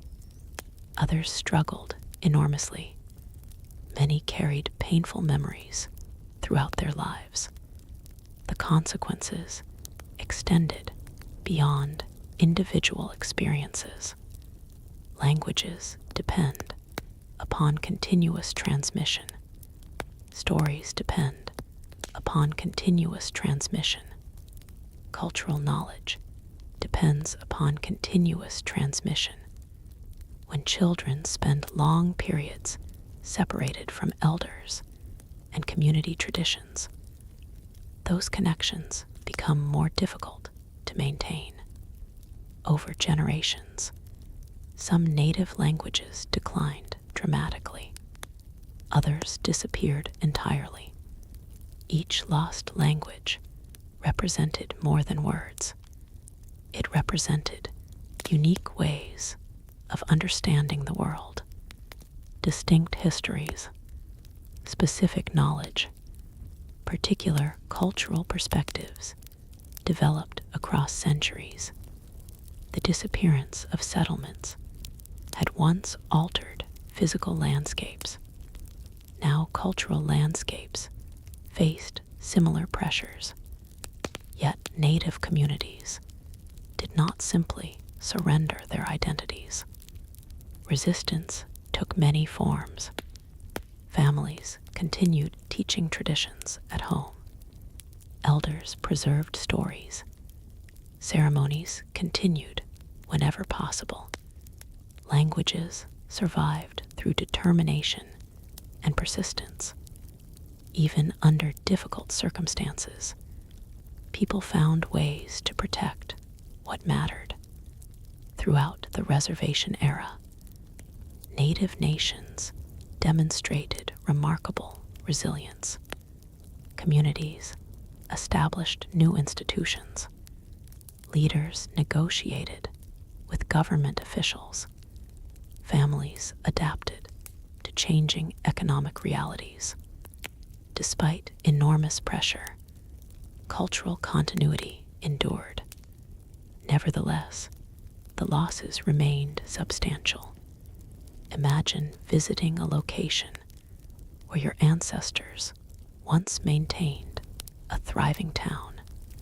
The houses are gone. The plaza is gone. The ceremonial grounds are gone. Perhaps a modern road crosses the site. Perhaps a city now occupies the land. Perhaps only subtle traces remain beneath the soil. The physical settlement has vanished. Now imagine that many younger members of your community no longer speak the language once heard there. Some traditional practices have become difficult to maintain. Certain stories survive only in fragments. The disappearance becomes both physical and cultural. This experience affected numerous native communities during the late 19th and early 20th centuries. Meanwhile, archaeology was beginning to emerge as a formal discipline. Researchers became increasingly interested in ancient mounds, abandoned settlements, and mysterious earthworks scattered across the continent. At first, many outsiders misunderstood what they found. Some refused to believe native peoples had built the impressive structures they encountered. The scale of sites like Cahokia challenged popular stereotypes. various inaccurate theories emerged. Eventually, evidence accumulated. Archaeologists demonstrated conclusively that these cities and monuments had indeed been created by Native American societies. This realization marked an important shift. The ancient urban history of North America slowly became more widely recognized.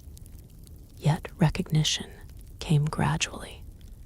For generations, many Americans remained unaware of the continent's rich per-contact history. Ancient cities lay hidden beneath forests, farms, and modern developments. The stories of those places were often absent from textbooks. The descendants of their builders, meanwhile, continued confronting contemporary challenges. The early 20th century brought additional changes. Government policies evolved. Some assimilation efforts intensified. Others gradually softened. Native communities pursued new strategies for survival and self-determination. Political activism increased. Leaders advocated for rights, resources, and recognition. The struggle entered a new phase, no longer focused solely on resisting military conquest or territorial expansion. Many efforts centered on preserving identity, protecting sovereignty, and reclaiming cultural heritage. Yet the memory of vanished settlements remained. Across North America, ancient cities slept beneath the landscape. Mounds rose quietly above fields. Abandoned village sites rested beneath forests. Forgotten roads disappeared beneath layers of soil. Most people passed these locations without realizing what once stood there. Beneath their feet lay traces of generations who had built communities, raised families, traded goods, celebrated ceremonies, and shaped entire civilizations. The cities had vanished. The people had not. That distinction continued to matter. As the 20th century progressed, Native communities would increasingly fight not only for survival, but also for recognition of their histories. They would challenge misconceptions, preserve languages, recover traditions, protect archaeological sites, tell stories that had too often been ignored. The age of disappearing cities was not entirely over, but another chapter was beginning. For the first time in generations, some communities would begin reclaiming pieces of what had been lost, and hidden beneath the continent's modern landscape, forgotten histories were waiting to be rediscovered. The forgotten cities had never truly disappeared. For centuries, they remained hidden in plain sight. Travelers crossed their former streets without realizing it. Farmers plowed fields above ancient neighborhoods. Roads cut across old ceremonial grounds. Forests covered plazas where thousands of people had once gathered. Rivers continued flowing past places that had once served as centers of trade, politics, and religion. The cities seemed gone, yet beneath the surface, their stories endured. By the early 20th century, archaeology was becoming increasingly sophisticated. Researchers no longer relied solely on speculation or local legends. New methods allowed them to examine the past more carefully. Excavations revealed patterns hidden underground. Artifacts offered clues about daily life. Ancient settlements slowly emerged from centuries of silence. At first, progress was slow. Many sites had been damaged by agriculture, construction, and natural erosion. Records were incomplete.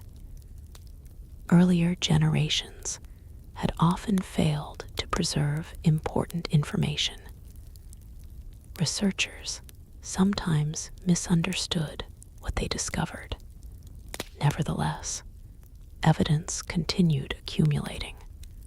Piece by piece, a forgotten world began returning to view. One of the most remarkable examples remained Cahokia. For generations, people living near the site had seen the enormous earthworks. The mounds were impossible to ignore. Some stood higher than surrounding buildings, yet many observers never fully understood what they represented. By the 20th century, archaeologists increasingly recognized Cahokia as one of the most significant ancient urban centers in North American history. Excavations revealed evidence of planned neighborhoods. Researchers uncovered traces of homes. Ceremonial spaces became easier to identify. Trade connections stretching across vast distances became clearer. The scale astonished many scholars. This had not been a small village. It had been a major city. At its height, thousands upon thousands of people lived there. The realization challenged long-standing assumptions. Popular narratives had often portrayed pre-contact North America as sparsely populated. The evidence emerging from Cahokia suggested something far more complex. Urban planning, large-scale construction, regional influence, sophisticated social organization.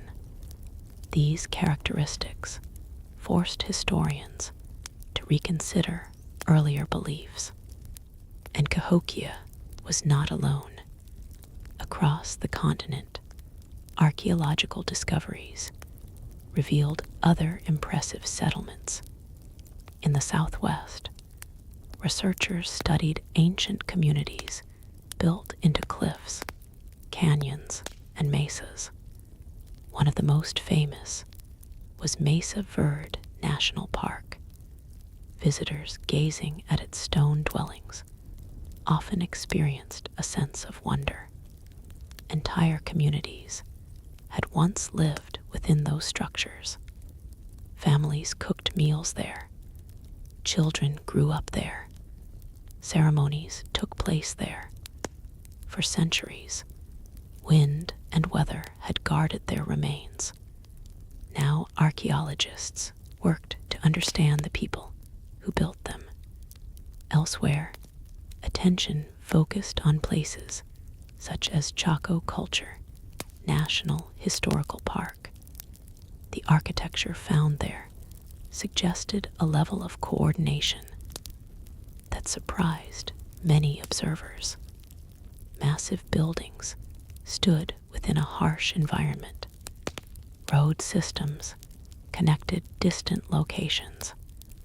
Trade networks extended across enormous regions.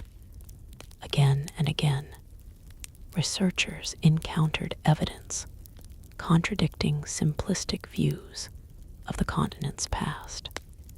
The deeper they investigated, the more complex the story became. Technological advances accelerated discoveries. Aerial photography provided new perspectives. Researchers noticed patterns invisible from ground level. Ancient earthworks emerged from fields when viewed from above. Forgotten roads appeared as subtle marks in the landscape. Large settlement layouts became easier to recognize.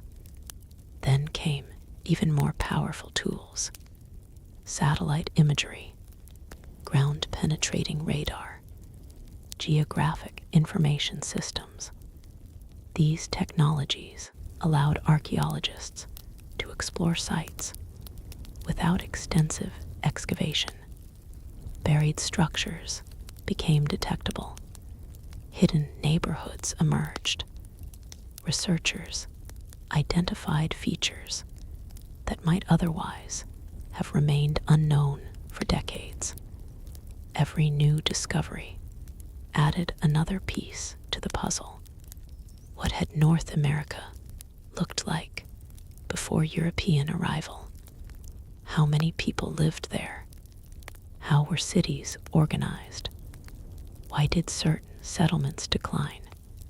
What happened to their residents? Some questions received partial answers. Others remained mysteries. The work continued. At the same time, native communities themselves increasingly played important roles in historical interpretation. For much of archaeology's early history, researchers often approached native sites without meaningful consultation. This gradually changed. Descendant communities demanded greater involvement. Their perspectives mattered. After all, these places were not merely archaeological sites. They were ancestral homelands, sacred locations, parts of living histories. Collaboration improved understanding. Oral traditions sometimes preserved information absent from written records. Community knowledge provided valuable context. Researchers began recognizing that archaeology and native history could not be separated. The descendants of ancient city builders were still present. They had never vanished. This realization transformed the narrative. The story was no longer simply about lost civilizations. It became a story about continuity. Cultures changed. Communities adapted. Settlements moved. But people endured. One of the most fascinating aspects of modern research involves population estimates.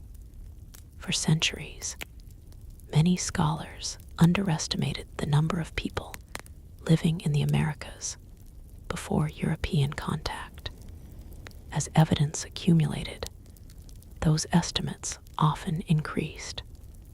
Large settlements appeared in unexpected places. Extensive agricultural systems became visible.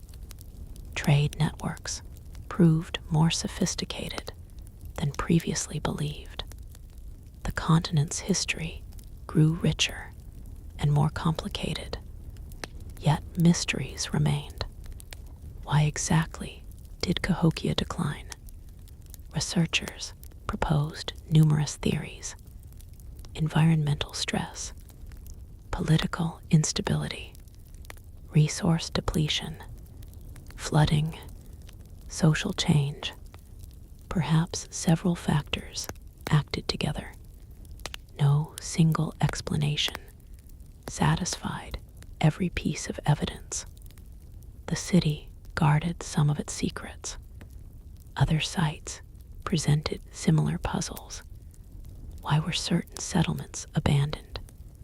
Why did populations relocate? How did communities respond to droughts and environmental challenges? Archaeologists continued debating these questions. The uncertainty itself became part of the fascination. History rarely provides complete certainty. Sometimes the past whispers rather than speaks clearly. Visitors standing atop ancient mounds often experience a strange sensation. The landscape appears peaceful. Birds move across the sky. Grass sways in the wind. Modern roads may be visible in the distance, yet beneath that quiet scene lies evidence of extraordinary human activity. Generations lived there, worked there, loved there, argued there, celebrated there, mourned there. Entire lives unfolded within places that many people forgot existed. The rediscovery of Native American cities did more than correct historical misunderstandings. It expanded public appreciation for the continent's deep past.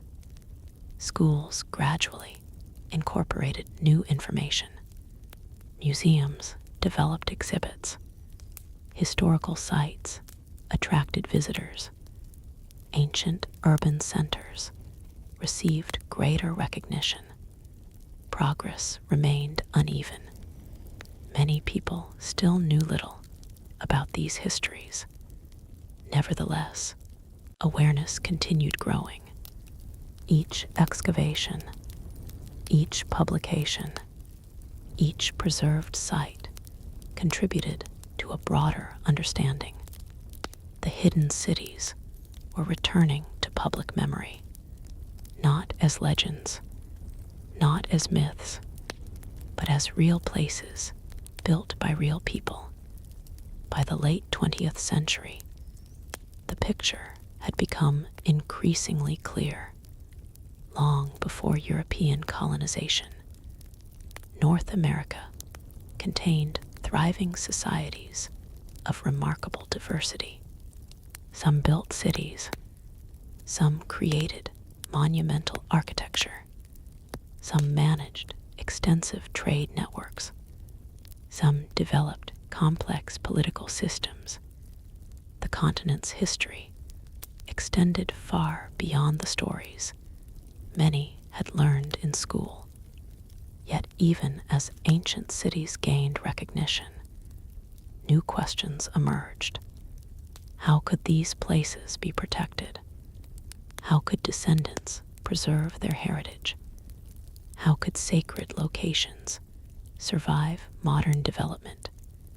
The rediscovery of the past created new responsibilities. The story was no longer only about what had been lost. It was also about what could still be saved. And as the 21st century approached, Native communities, archaeologists, historians, and cultural leaders would increasingly work together to ensure that the vanished cities were never forgotten again. The long silence surrounding these places was finally beginning to end. The long silence was beginning to break. For generations, countless Native American cities had existed only as faint memories scattered across the landscape. Ancient mounds stood quietly above fields. Forgotten village sites rested beneath forests. Sacred locations survived in stories passed from grandparents to grandchildren. Archaeologists had uncovered important evidence, but many chapters of the story still remained hidden. As the 20th century moved toward its final decades, something remarkable began happening. The descendants of the people who had built, inhabited, and preserved these civilizations increasingly took center stage in telling their own histories. For much of the previous century, discussions about Native American history were often dominated by outsiders. Scholars interpreted evidence. Government agencies managed archaeological sites. Museums collected artifacts. Yet Native communities themselves carried knowledge that could not always be found in excavation reports or historical archives. They carried memory. They carried tradition. They carried identity. And they were determined to ensure those things survived. Across North America, cultural revitalization efforts gained momentum. Languages that had declined under decades of assimilation pressure became priorities for preservation. Community leaders organized educational programs. Elders worked with younger generations. Schools developed language courses. Recordings were made. Dictionaries were compiled. Stories were documented. The effort was enormous. Many native languages had lost fluent speakers over time. Some stood on the edge of disappearance. Every year mattered. Imagine being one of the last people capable of speaking a language your ancestors had used for centuries.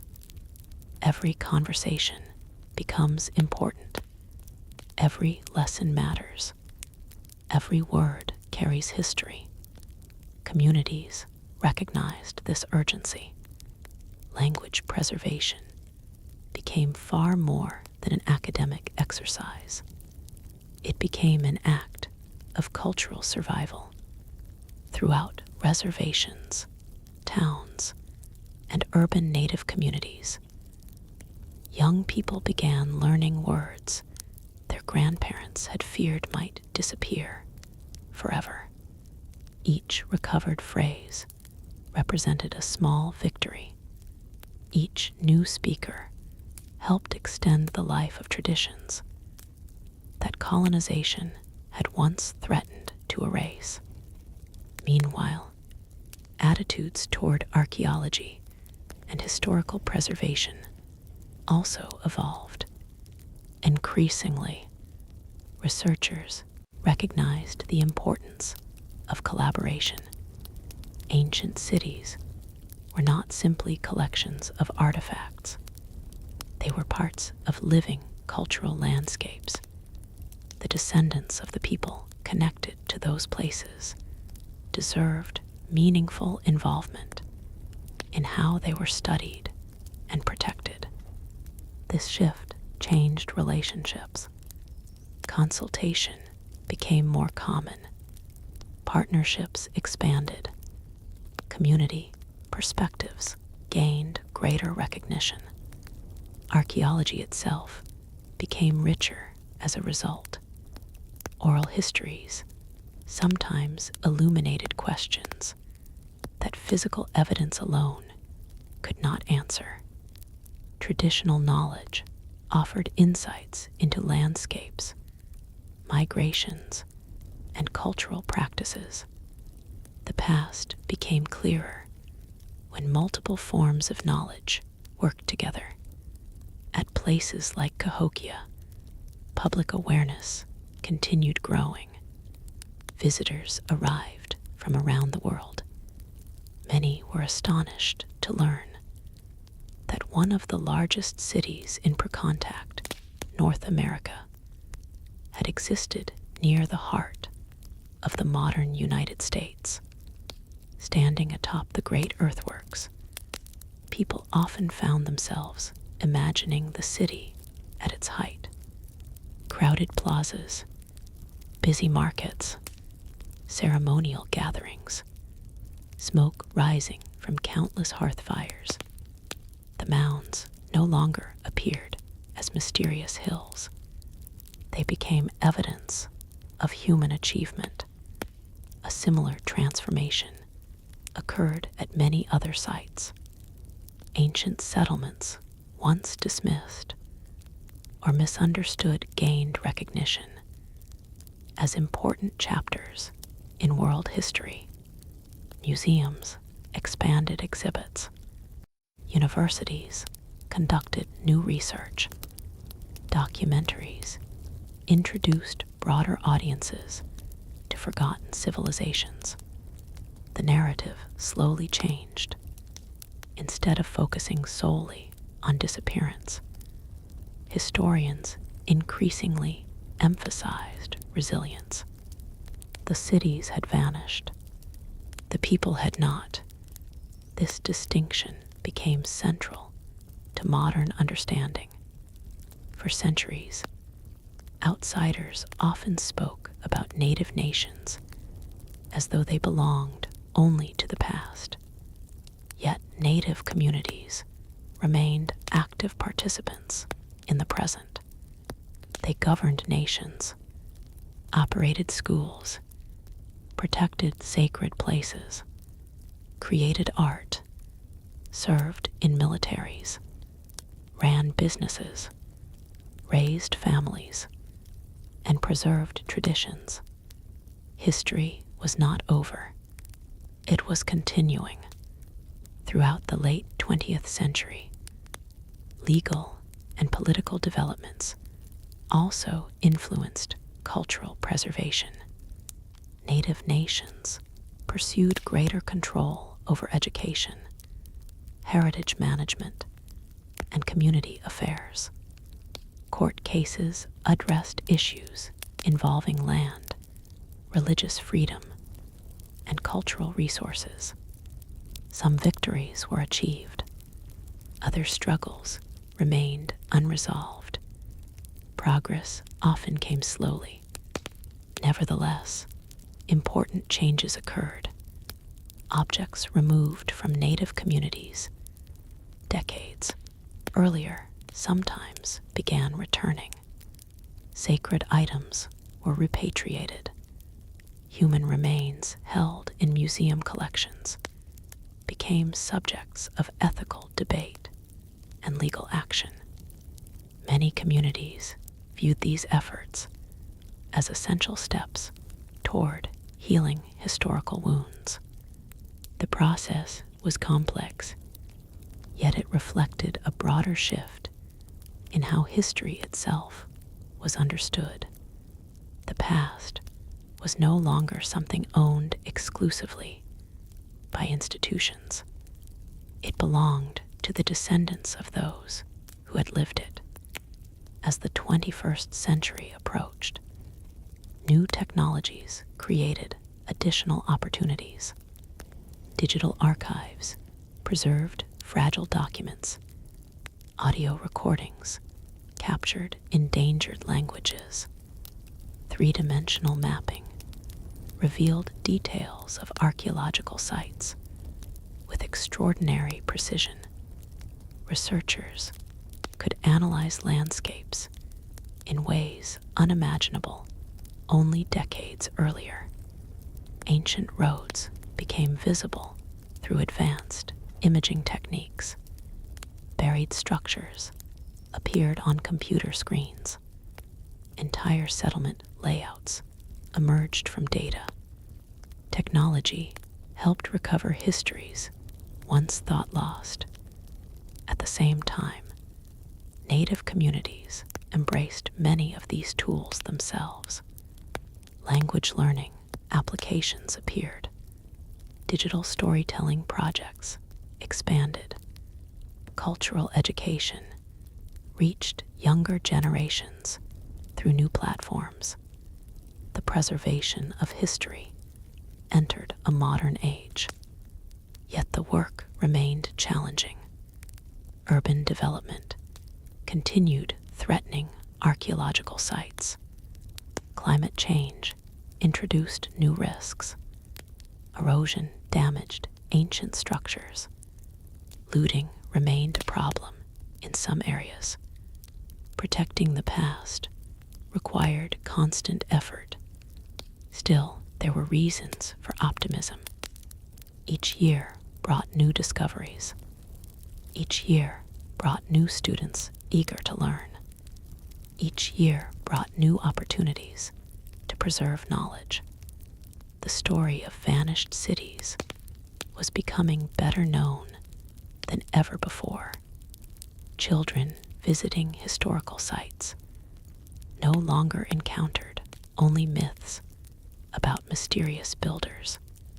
They learned about real societies, real achievements, real people. The public understanding of Native American history grew deeper and more accurate, and perhaps most importantly, many Native communities themselves continued strengthening cultural connections. Ceremonies endured, languages survived, traditional arts flourished, songs passed between generations. Knowledge that once seemed endangered found new life.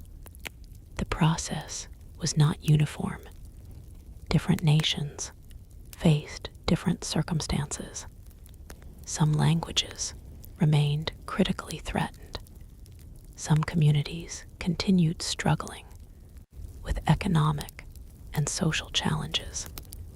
The legacy of centuries of displacement could not be erased quickly, yet resilience remained one of the defining themes of the story.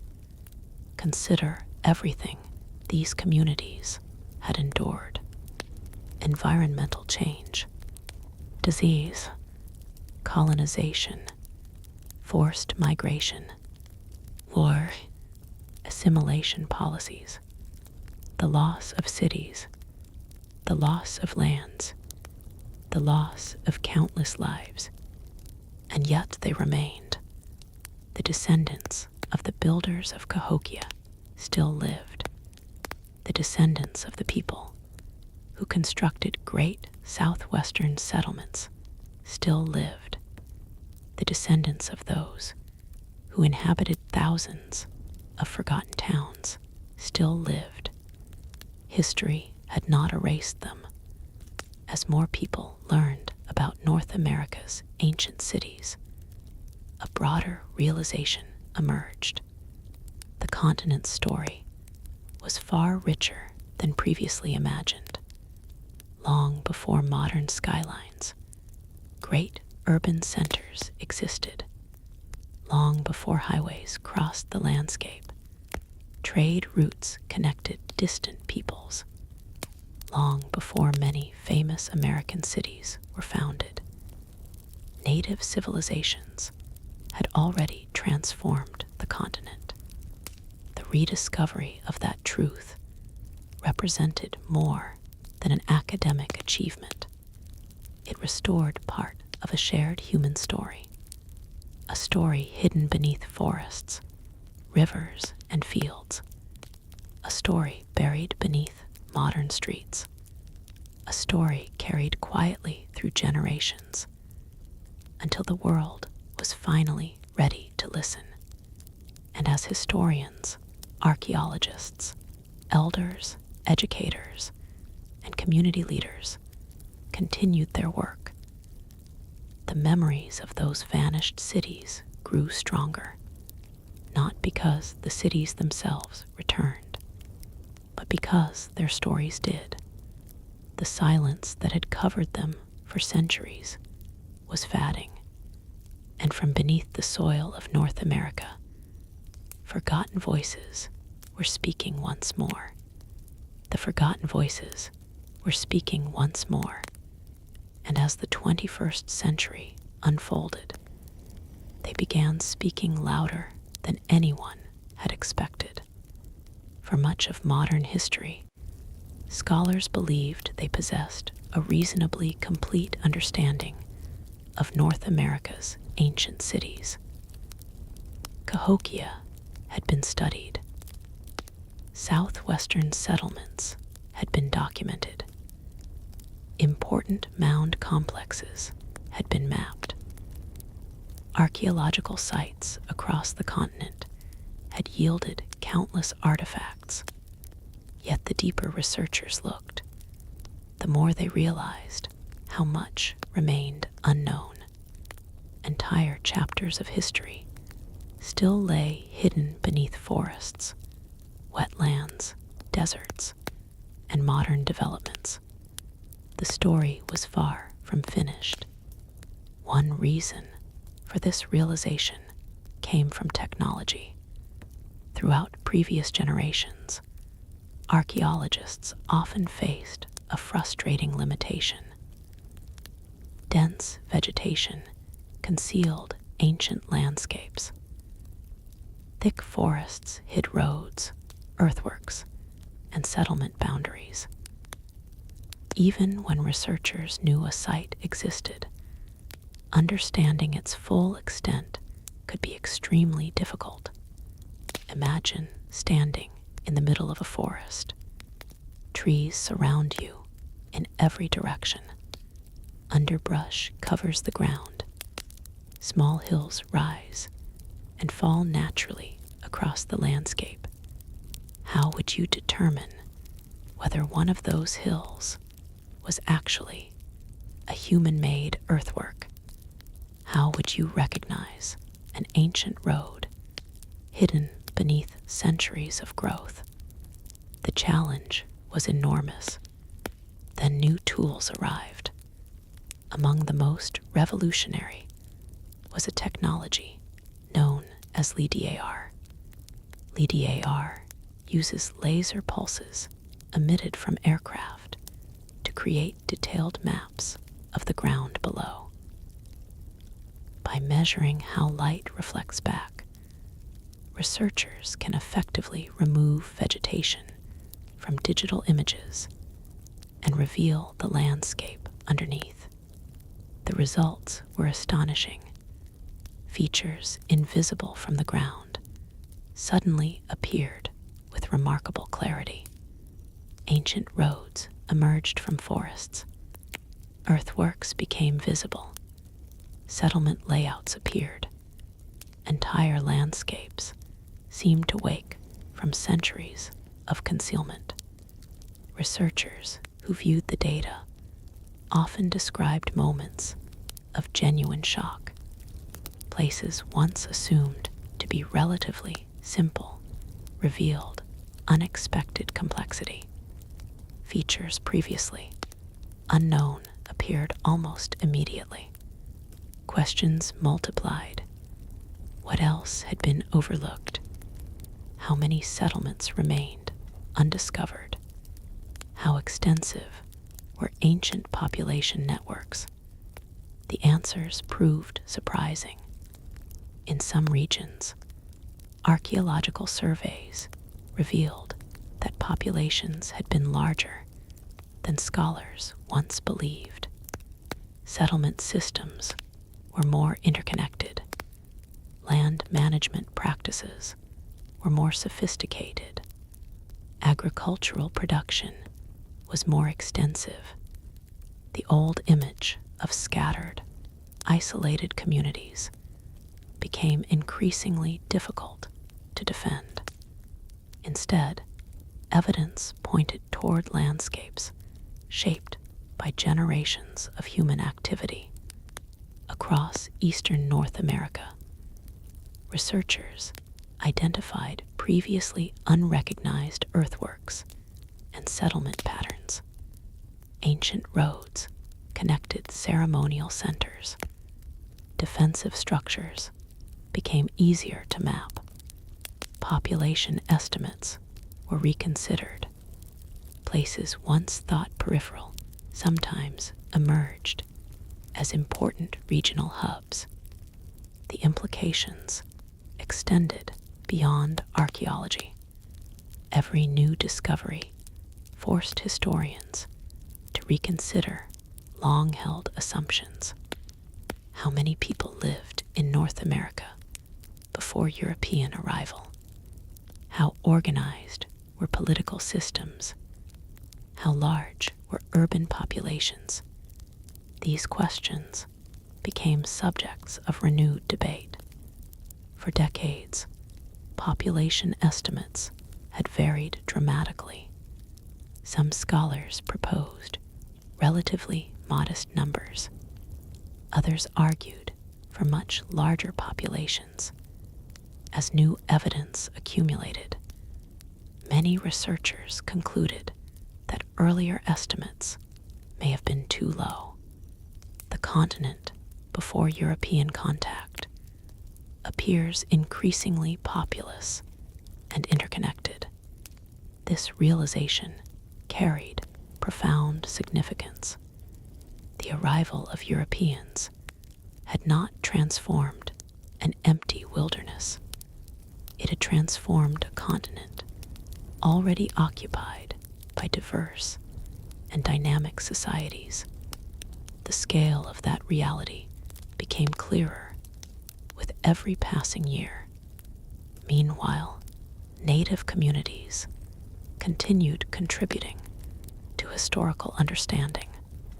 Researchers increasingly recognized that archaeological evidence represented only one source of knowledge. Oral traditions preserved valuable information as well.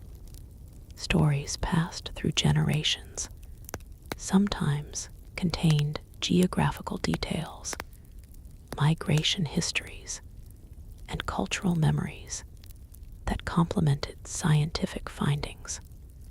Rather than viewing traditional knowledge and archaeology as competing perspectives, many scholars began seeing them as partners.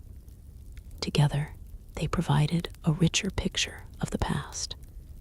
This approach led to important discoveries.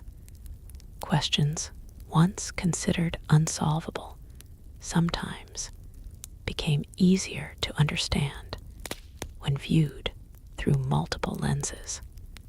The result was not only better history, it was more complete history. At the same time, public interest in Native American civilizations continued growing. Visitors traveled to archaeological sites in increasing numbers. Documentaries reached global audiences. Books introduced readers to histories previously overlooked. People who had never heard of Cahokia suddenly found themselves fascinated by its story. Standing near the massive earthworks, many visitors experienced the same realization. The continent's past was far more complex than they had imagined. The city no longer seemed like an isolated curiosity. It became part of a much larger network of societies that had flourished long before modern nations existed. Elsewhere, new excavations revealed unexpected details about everyday life.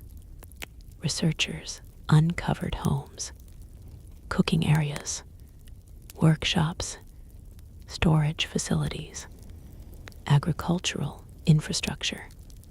These discoveries helped move beyond simple discussions of monuments and rulers. Ancient cities became populated once again, not literally, but in the imagination.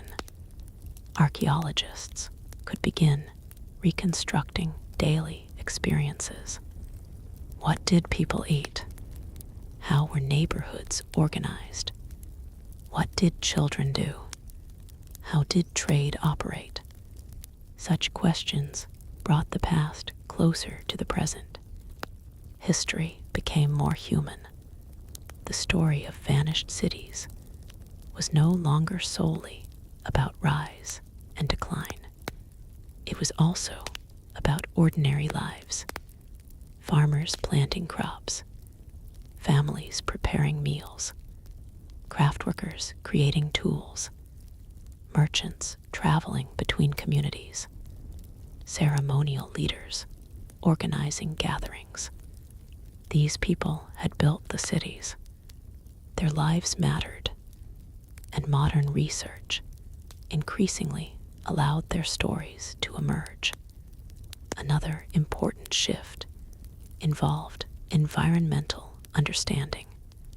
Earlier generations sometimes viewed landscapes as largely untouched before European arrival. New evidence suggested otherwise. Many native societies actively managed ecosystems. They used fire strategically, modified plant communities, developed agricultural systems, shaped environments in sophisticated ways. The distinction between nature and human activity proved less clear than once assumed. The continent Europeans encountered had already been influenced by centuries of native stewardship. This realization changed how historians understood both environmental and cultural history. Ancient cities were not isolated from nature. They existed within carefully managed landscapes. The relationship between people and environment was far more dynamic than earlier interpretations suggested. As these discoveries accumulated, a broader transformation occurred. The narrative of Native American history became increasingly centered on achievement, adaptation, and complexity, rather than disappearance alone. Loss remained part of the story. It always would. Cities had vanished. Communities had been displaced. Languages had been threatened. Lives had been lost. Those realities could not be ignored. Yet they no longer represented the entire picture. The focus expanded. Attention shifted toward resilience, innovation, continuity, survival. The descendants of ancient city builders continued preserving knowledge and culture. Archaeological research continued revealing forgotten histories. Public understanding continued growing.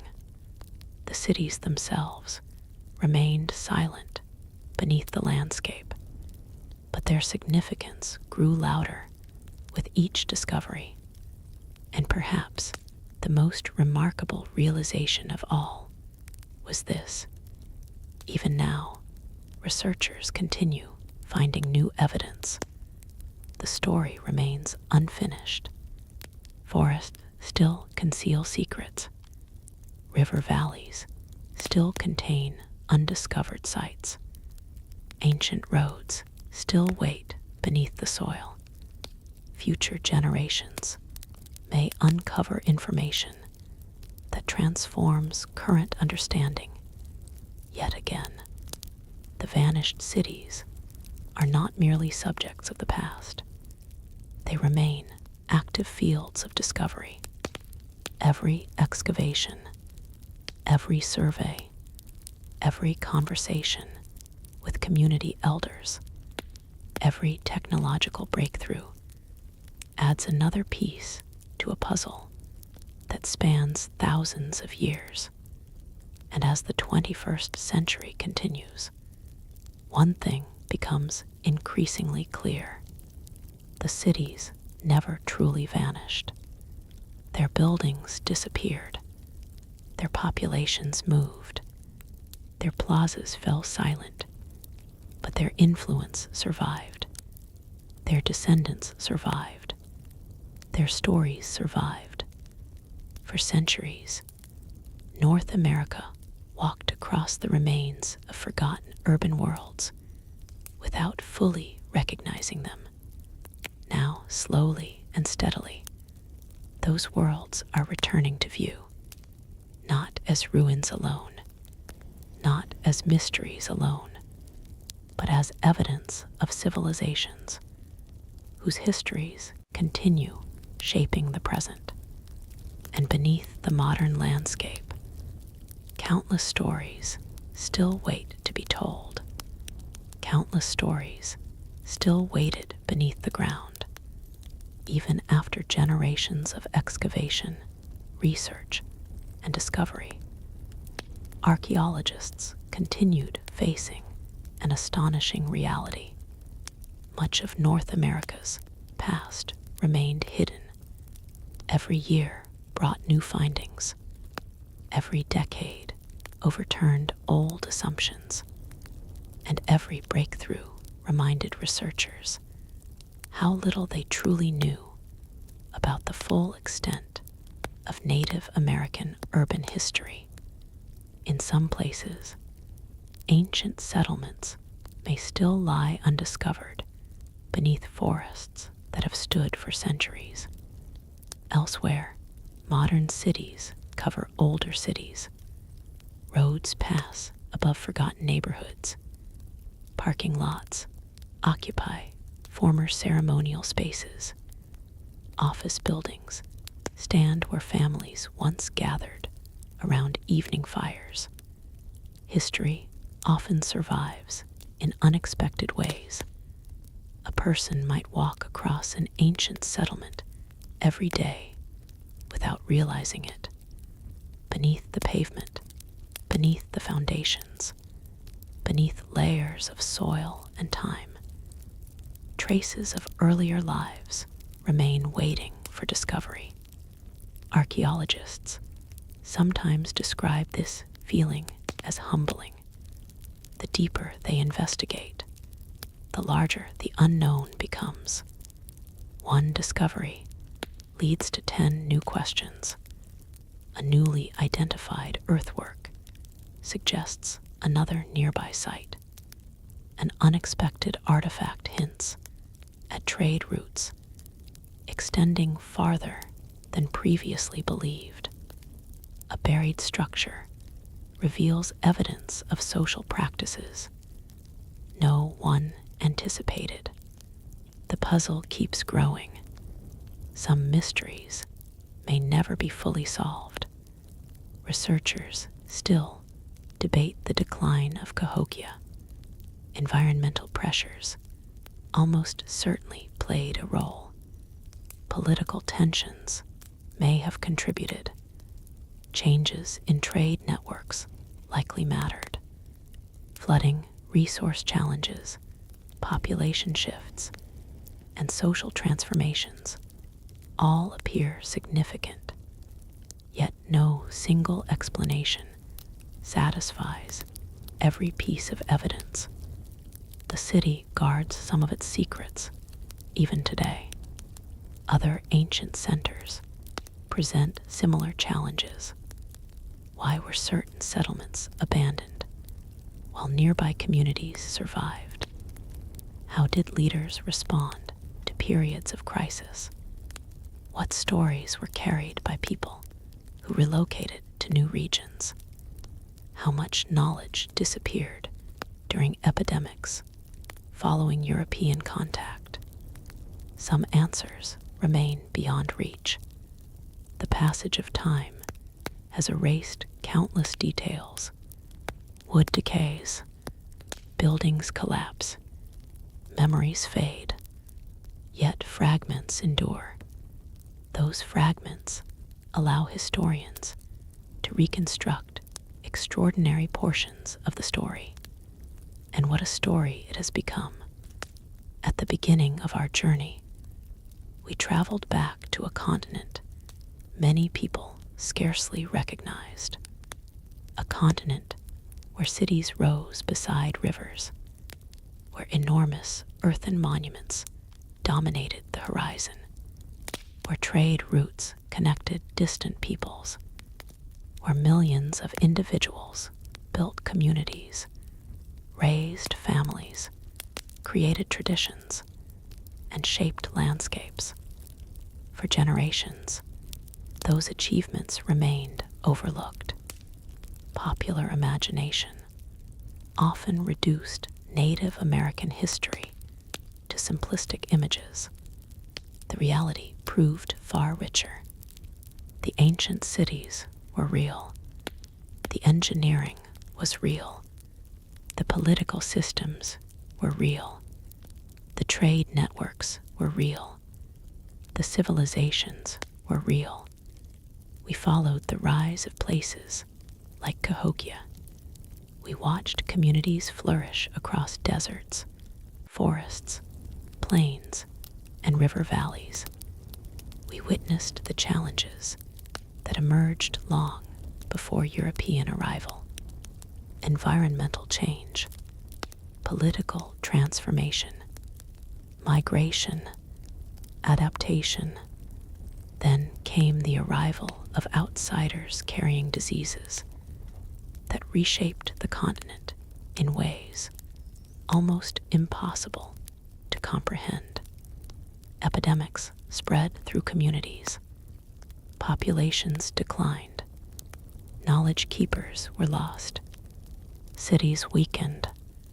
Yet even then, people endured. Colonization followed. Wars followed.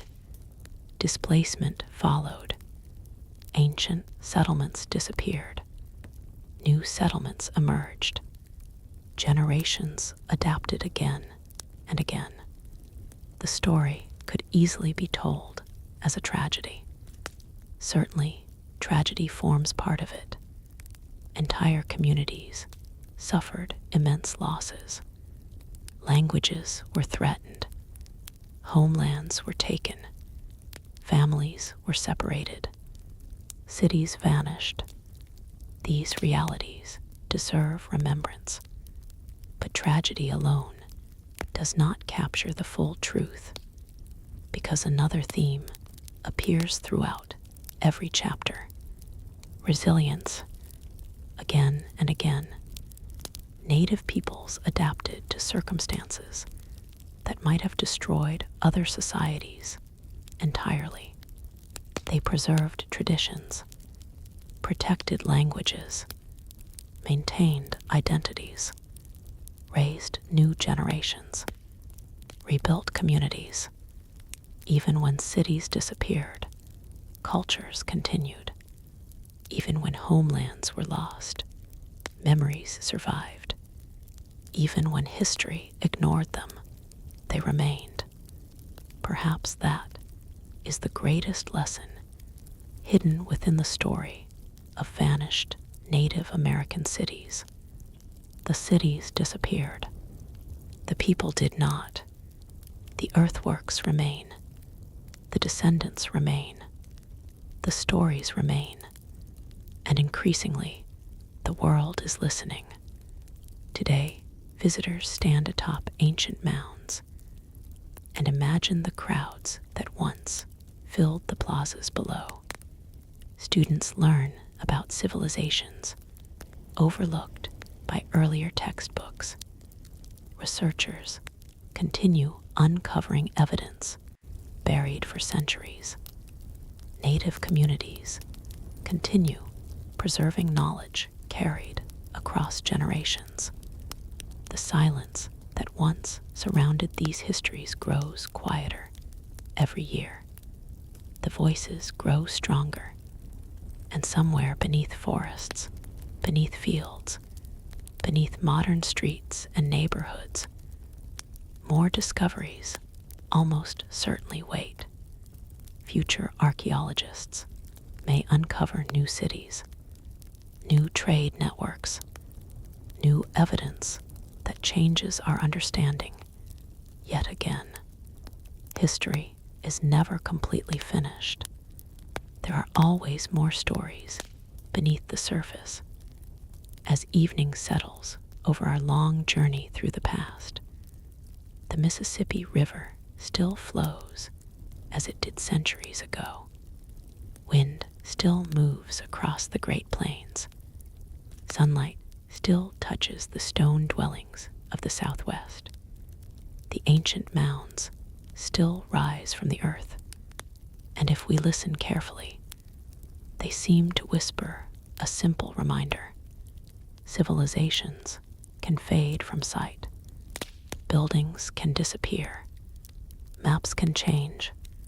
Yet human stories possess a remarkable ability to endure. Sometimes they sleep beneath the soil for centuries. Sometimes they survive in memory.